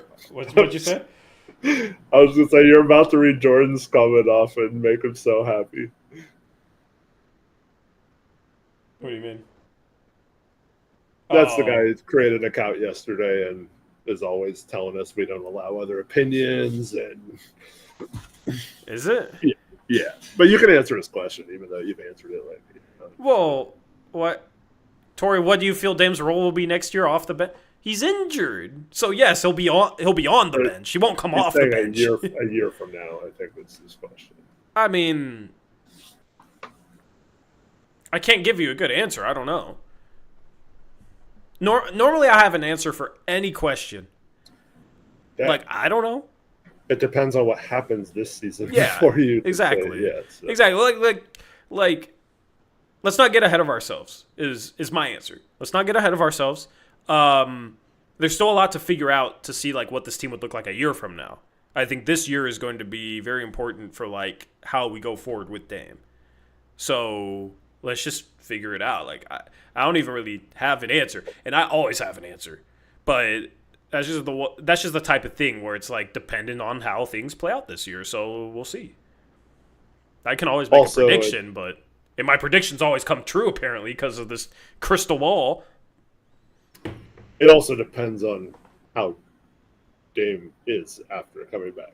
Like if he's only good enough to be a sixth man. Here's what Dame's role will be in 2026-2027, okay? Mark Mason will speak some Greek, and then he'll say, wearing the letter O.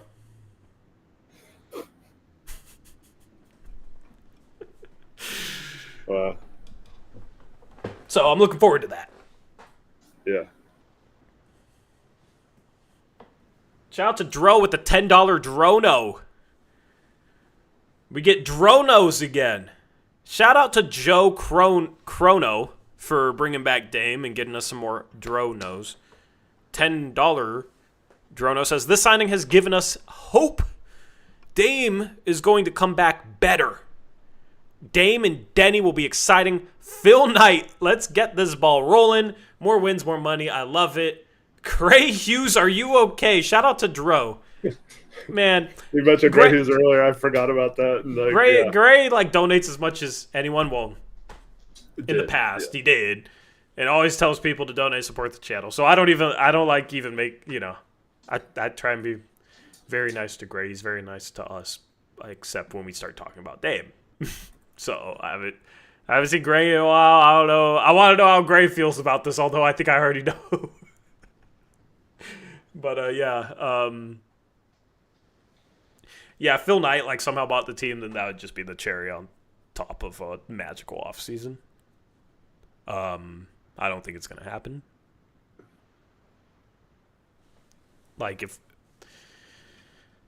Yeah.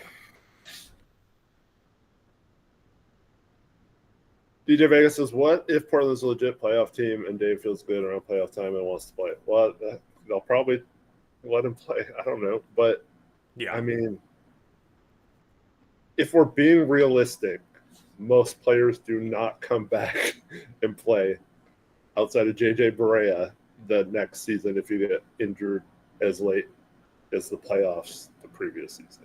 Just most players sit out. So even if they make the playoffs, Dame's going to want to play. He's going to try to come back this season. I guarantee that's his mindset right now. He thinks he's going to play this season at the end of the season. But I don't know if that's what's best moving forward. I think giving him a full season off is better.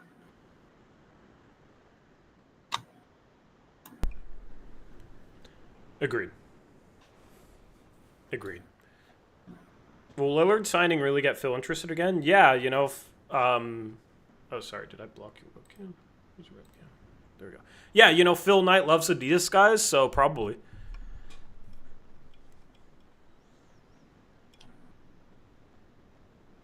That's sarcasm, by the way.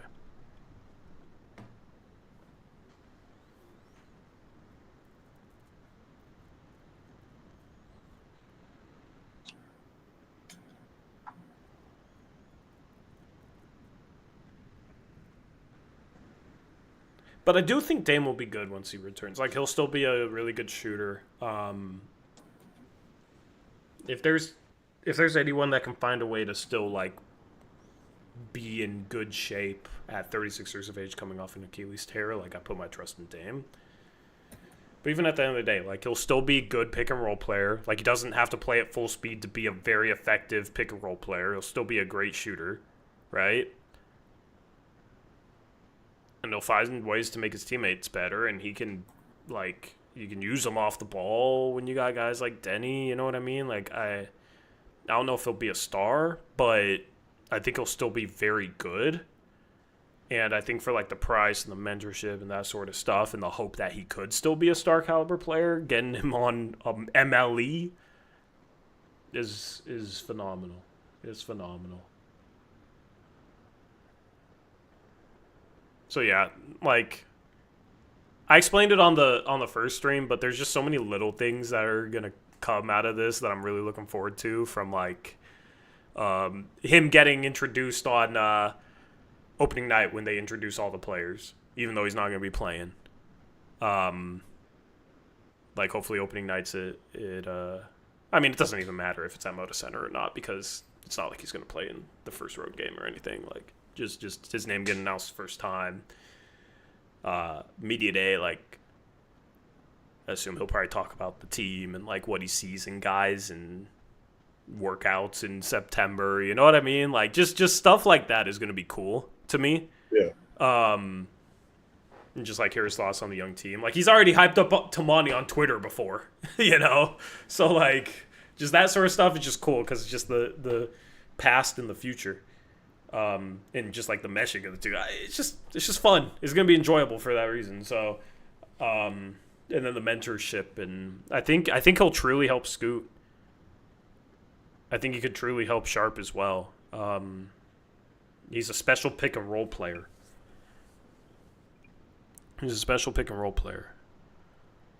I think he might know some more things offensively than Chauncey does. Maybe.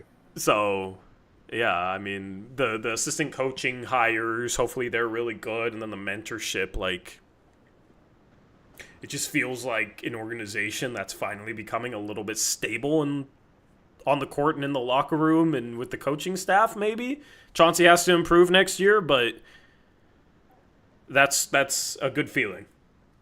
And then, of course, you get the sale. Hopefully we get a good ownership group that wants to keep the team here and is, like, runs this team well. And this organization just finds stable footing. Even if they get ownership that maybe isn't 100% sold into keeping the team here, it's not like they're necessarily going to move.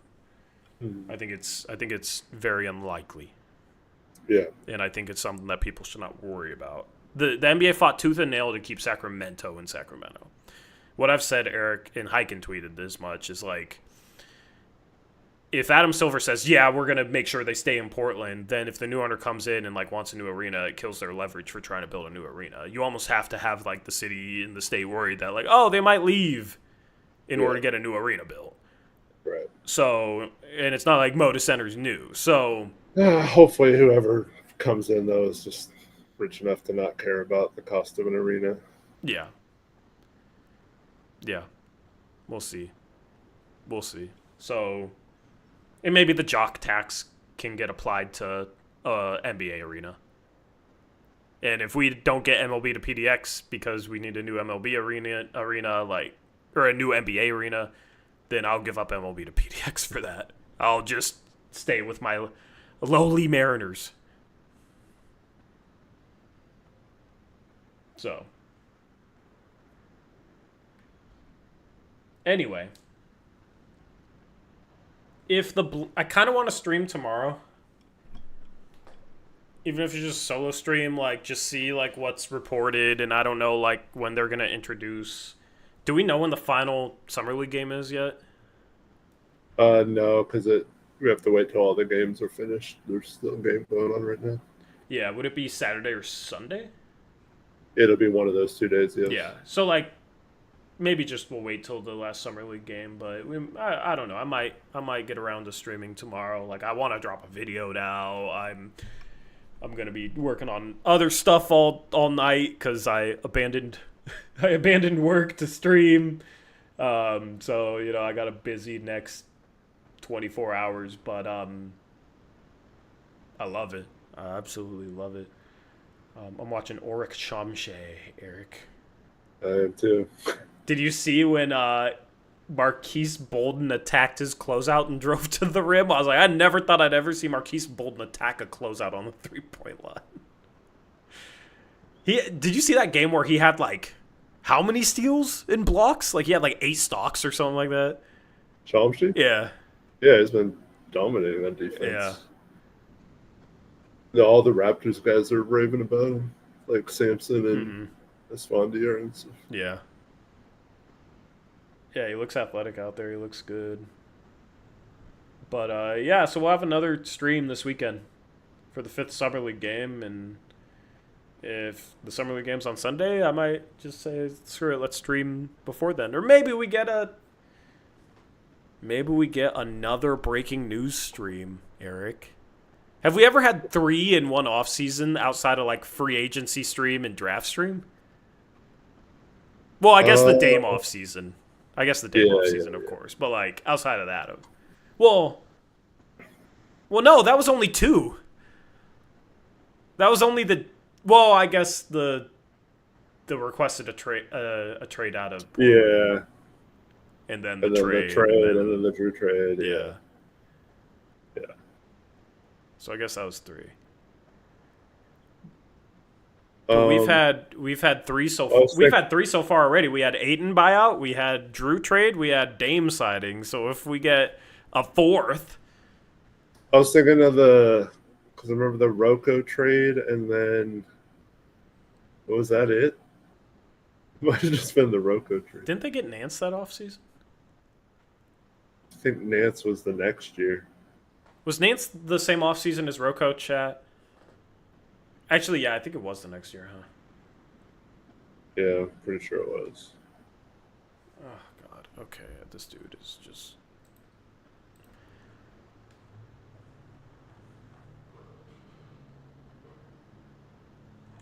Moda is not a bottom-tier arena.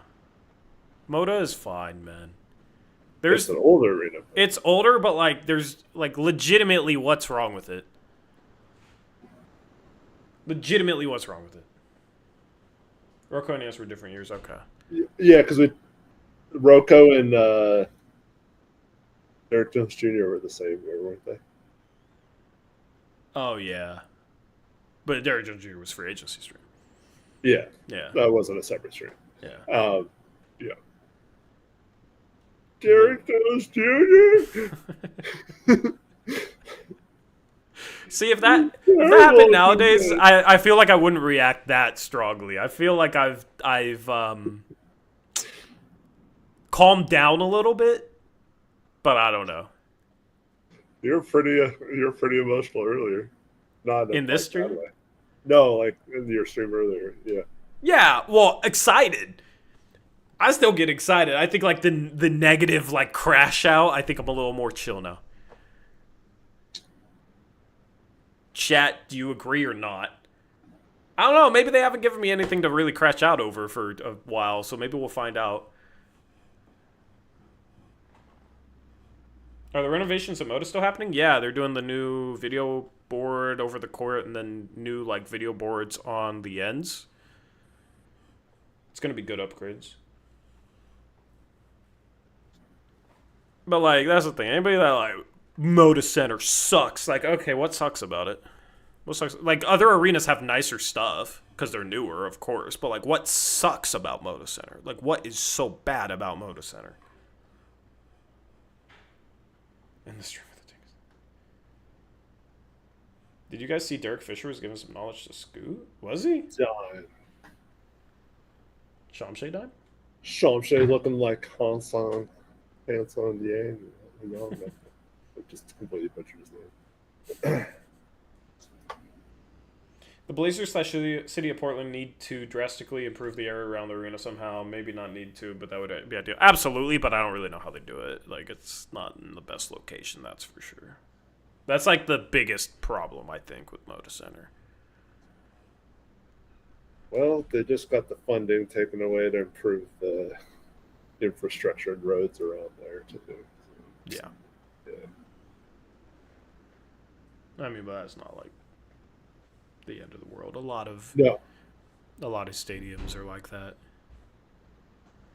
You got the Max right there.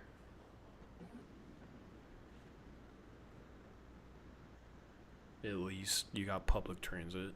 Trevin says, Tori, did you know you're being put into Dame return TikTok edits? Am I? Can you share them with me? Can I sue someone? Ooh. Just kidding. But yeah, share them with me. I'd love... DM me on Twitter. I'd love to see it. I'll watch it after the stream. If you don't follow me on Twitter, now's a great time to follow me on Twitter. Follow Eric on Twitter as well. Links in description.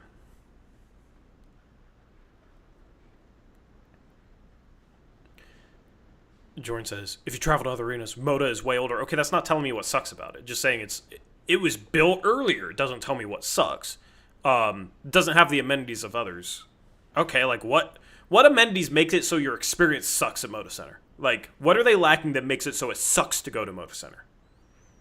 Like, other amenities might make other stadiums nicer, but it doesn't make Moda suck or like bottom tier bad.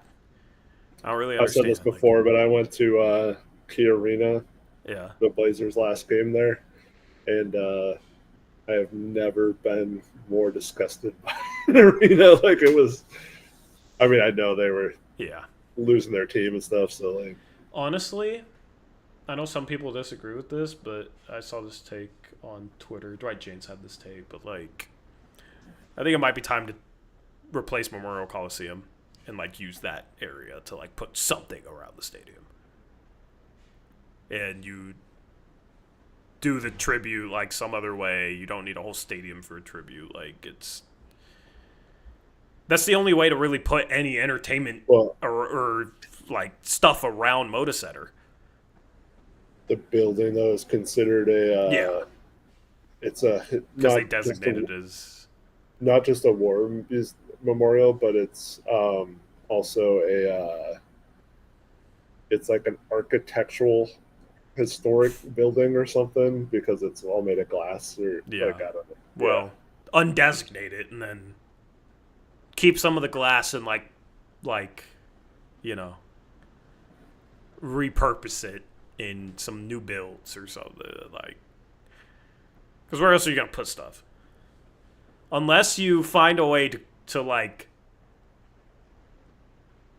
condense the parking in a way where there's still enough parking and then use some of that land. Like, I don't know how you know what I mean? I don't know how you do it. I go by the site.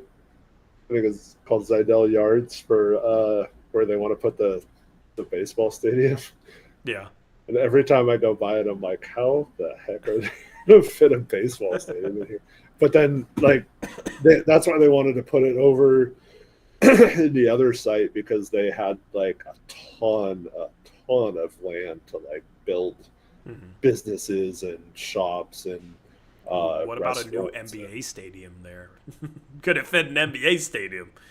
That's a little smaller, right? So if MLB to PDX strikes out, could they sell the land and recoup their investment? I don't know how. Well, here's the problem. It's like the first site they tried to get, they could have built like this whole neighborhood and stuff around it, and it would have blossomed the area around it, and they would have made a ton of money off not just the team, but other stuff. But the place in Zidell Yards, it would just be the stadium, and then getting there, that area is really hard to get into, and it's they'd have to figure it out. I mean, I think with MLB stadiums, is like outdoor visuals and like sight lines, like the mountain in the background, the river right there on the ballpark is like important. Whereas with an NBA stadium, it's like indoors, so it doesn't matter. Right. I mean, listen, if they get new ownership and then somehow get approved to build a new stadium, I'm all for that, man. I'm all for that, but I think it's going to be Moda for a little bit longer until they either like renovate Moda to the point where it's like a complete renovation, or they build a stadium somewhere else. They should move the arena out to like Vancouver. Vancouver, man. I don't know where the hell they'd build it in Vancouver, dude. That'd be a mess. But yeah, ain't no way. But I don't want to drive all the way out to Beaverton. You want post-game shows to go live even later when I go to games? And you want me to have to drive over the freaking 405 bridge that I hate? Why would you wish that upon me?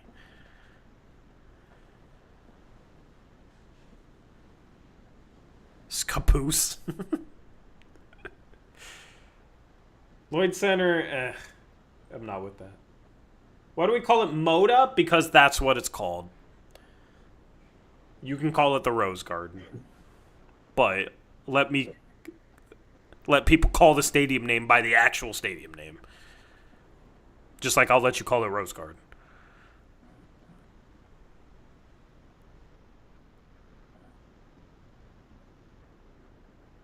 Just bring it down here.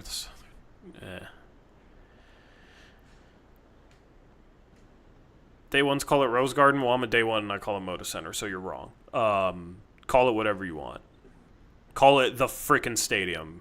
I still like to call it Rose Garden, but I don't very much anymore. At the end of the day, it doesn't matter what you call it, as long as people know what you're talking about. That's what matters.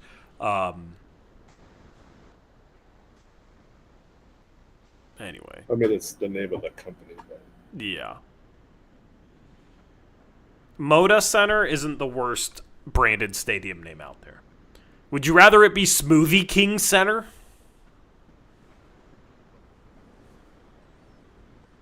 Tillamook Cheese Center? Although I love Tillamook, but... that would be better, yeah. Crypto, yeah.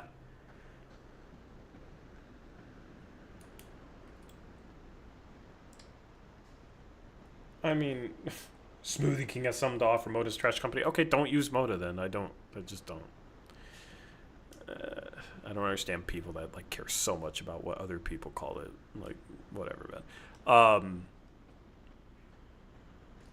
Yeah, so I'm not gonna worry about the ownership situation. Like, I don't think the NBA would let Seattle happen to another Pacific Northwest team, especially one that is very well supported. Mm-hmm. Like, they didn't let it. It hasn't happened with Utah. It hasn't happened with New Orleans. And New Orleans Stadium, I think, needs to... Like, they need a new stadium sometime soon as well, right? And it didn't happen with Sacramento.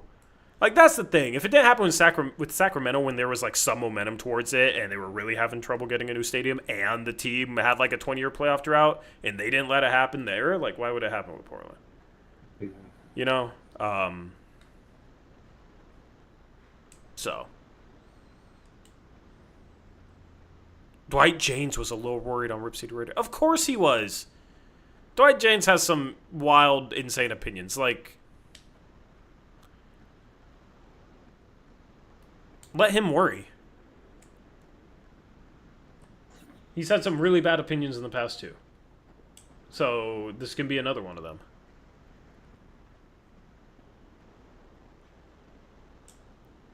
Dwight gives horrible takes for rage bait. Yeah, he kind of does sometimes.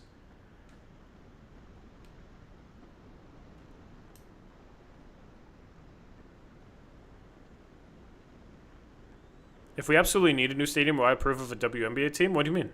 Because they have a suitable stadium to play in right now. Just like the Blazers do right now. Yeah, Dwight said the team could move to Seattle. Yeah, okay. Yeah, could they? Is there a greater than 0% chance? I guess, but is there enough of a chance for anybody to worry about it? No. No.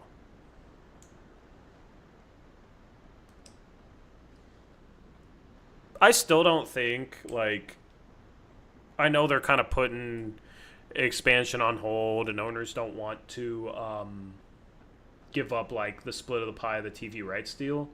But I think as you get later into the TV rights deal and they're basically giving up less of a split of that pie, and I think the expansion fees out in the money that the league would gain from having two more teams outweighs the, like, money that owners are losing. And at that point, it becomes a situation where they expand. Does that make sense? It's just like the TV deal is so new. It's like if they expand in 2 years, they're giving up, 9 years of that deal because it's an 11-year deal. So they're giving up 2 more shares of that split for 9 whole years.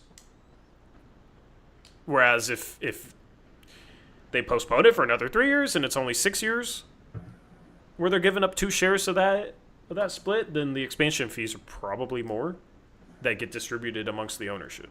So I think expansion will happen. I just think early on in the TV deal, I think that's why there's this, like, dragging of the feet right now.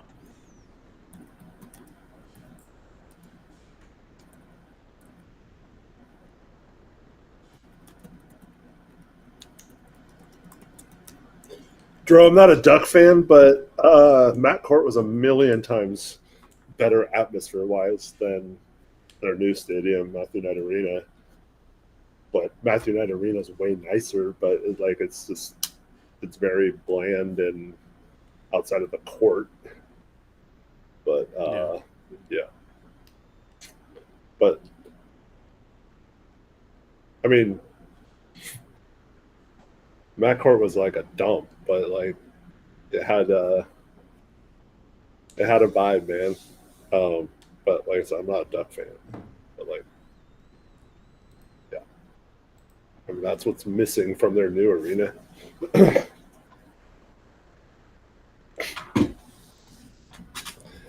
Oh, I wonder what his next name will be.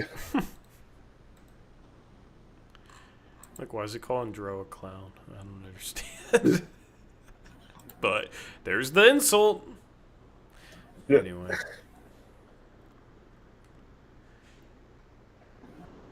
Dro won't even be able to see his comment. I don't even think he saw his comments, so he won't even know what we're talking about. But he got called out. But yeah.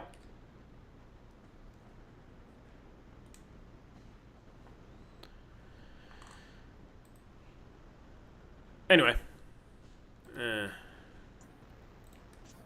Mountain Mount Hood, that's an insult. Sorry, we're not going to show that either. We got to be consistent here. Like, people throwing around a lot of insults today for some reason on a fantastic day. Dame is a Blazer again. We'll be live again this weekend with Summer League game number 5. Maybe live before then. Shout out to all of you who donated. Anything else, Eric? You know what's funny, Tori? What's up? That guy you banned hates Dame and didn't want him back on the team. Loves to whatever, which is cool. But and you're his right to do so. But he's so caught up with loving Joe Cronin so much that he can't even come in here to say, like, oh, I wish they didn't re-sign Dame. No, he came in here to say, you guys still complaining about Cronin now? You know, like yeah. You know, he kind of has his hands tied. Yeah, it's funny. Instead of being like, you know what, I can see why you guys are a little disappointed in Cronin sometimes. Like, I wasn't very happy that he re-signed Dave. You know, like, you can't just come in here and be cool like that. You know, it's gotta be like, and then you guys don't respect my opinion. You just like everything he could say, like, oh, gonna have to give Cronin credit. Mm-hmm. It's like, well, why can't you be critical? Yeah, exactly. Right back at him. Yeah, listen, we might not respect the way you go about your opinion. That doesn't necessarily mean we don't respect the difference of opinion, but when you go about your opinion a certain way,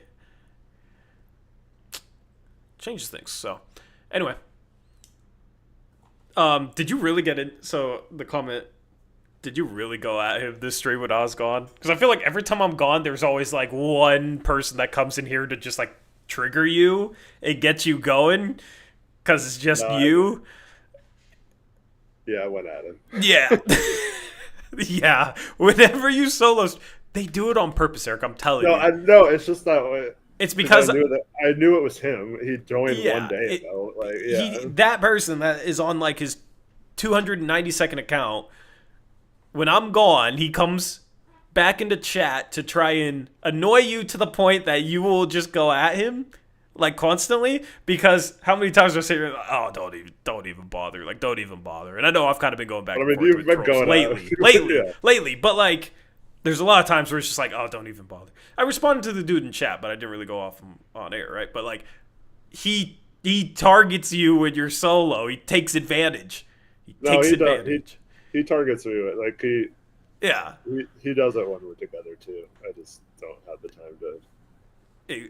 Exactly. When I'm alone, I have the time to respond. I guess I just feel like every time there's a solo stream, it's like, oh, there was a war. I don't know. You know, sometimes I'll be there for it, and sometimes I won't, and I'll just, like, tune in the middle of a war. To be fair, last stream was because this person would not shut up about, like, do you even know what relocation means? Like, well, I went off on him. Listen, if you come in here like, the team's going to move, I'm just going to permaban you because you're basically telling us your channel's going to die. It's really rude. For like, we've poured so much time and energy and effort to build this platform over the last 6 years, and we've been through thick and thin. I don't know if thick or thin is worse, but whichever one is, we've been through a lot of that. It's been a lot bad. And just tell us, your channel's going to die. Your team's going to die. Your channel's going to die. Like, why would you come tell us that? Even if that's how you feel. Why would you come tell us that? There's somebody that did that on the last stream, and I literally just banned him. It's just, like, have some self-awareness to realize how much of an asshole you're being if you're coming here telling us that. Diehard Blazer fans that have poured a ton of effort and energy into this channel. So, yeah. Especially on a day where, like, Dame's back, coming in the comment section and saying that, like, on, like, what happened on the last stream. Dame's back and we're talking about the team moving? Like, you must be miserable if you're doing that. You must be absolutely miserable. So, I'm excited. Dame's back. We love to see it. The future's looking good. And I'm excited for next season, man. And I'm excited for the next stream. We'll be live either tomorrow, maybe, or the, if they introduce Dame and them on Saturday, I don't think they do it on weekends, but I kind of want to go live the day that they have the introductory press conference. Yeah. And maybe I'll go live during it if it's on, like, a Saturday, because won't be working. Yeah, we'll be live for the last Summer League game, and then we'll be back to Monday, Thursday live streams after that, going live around 9 p.m. to 9:30 p.m. Pacific time, and you guys can catch us then. And I'm really looking forward to the rest of summer. Anything else, sir? Thanks, everyone, for watching. Hope you have a good weekend if we don't talk to you tomorrow, and hope to see you on the stream whenever the Blazers play next. Yep. And she's coming back in the game. It's time for me to focus. Yeah, time for you to lock in. Anyway, I'm going to go watch these TikTok edits I'm apparently a part of, according to Trevin. So, shout out to Kristen with the $2 donation at the buzzer. Tristan? Yeah, shout out to Tristan with a $2. Tristan. I said Tristan. Shout out to Tristan with a $2 donation at the buzzer. Says, thanks for the content all afternoon, guys. Thank you, Tristan. Appreciate you. And we're out of here. We'll catch you next time. Dame's a Blazer again! Tap the freaking wrist, man. And we're out here. Until next time. As always, peace out.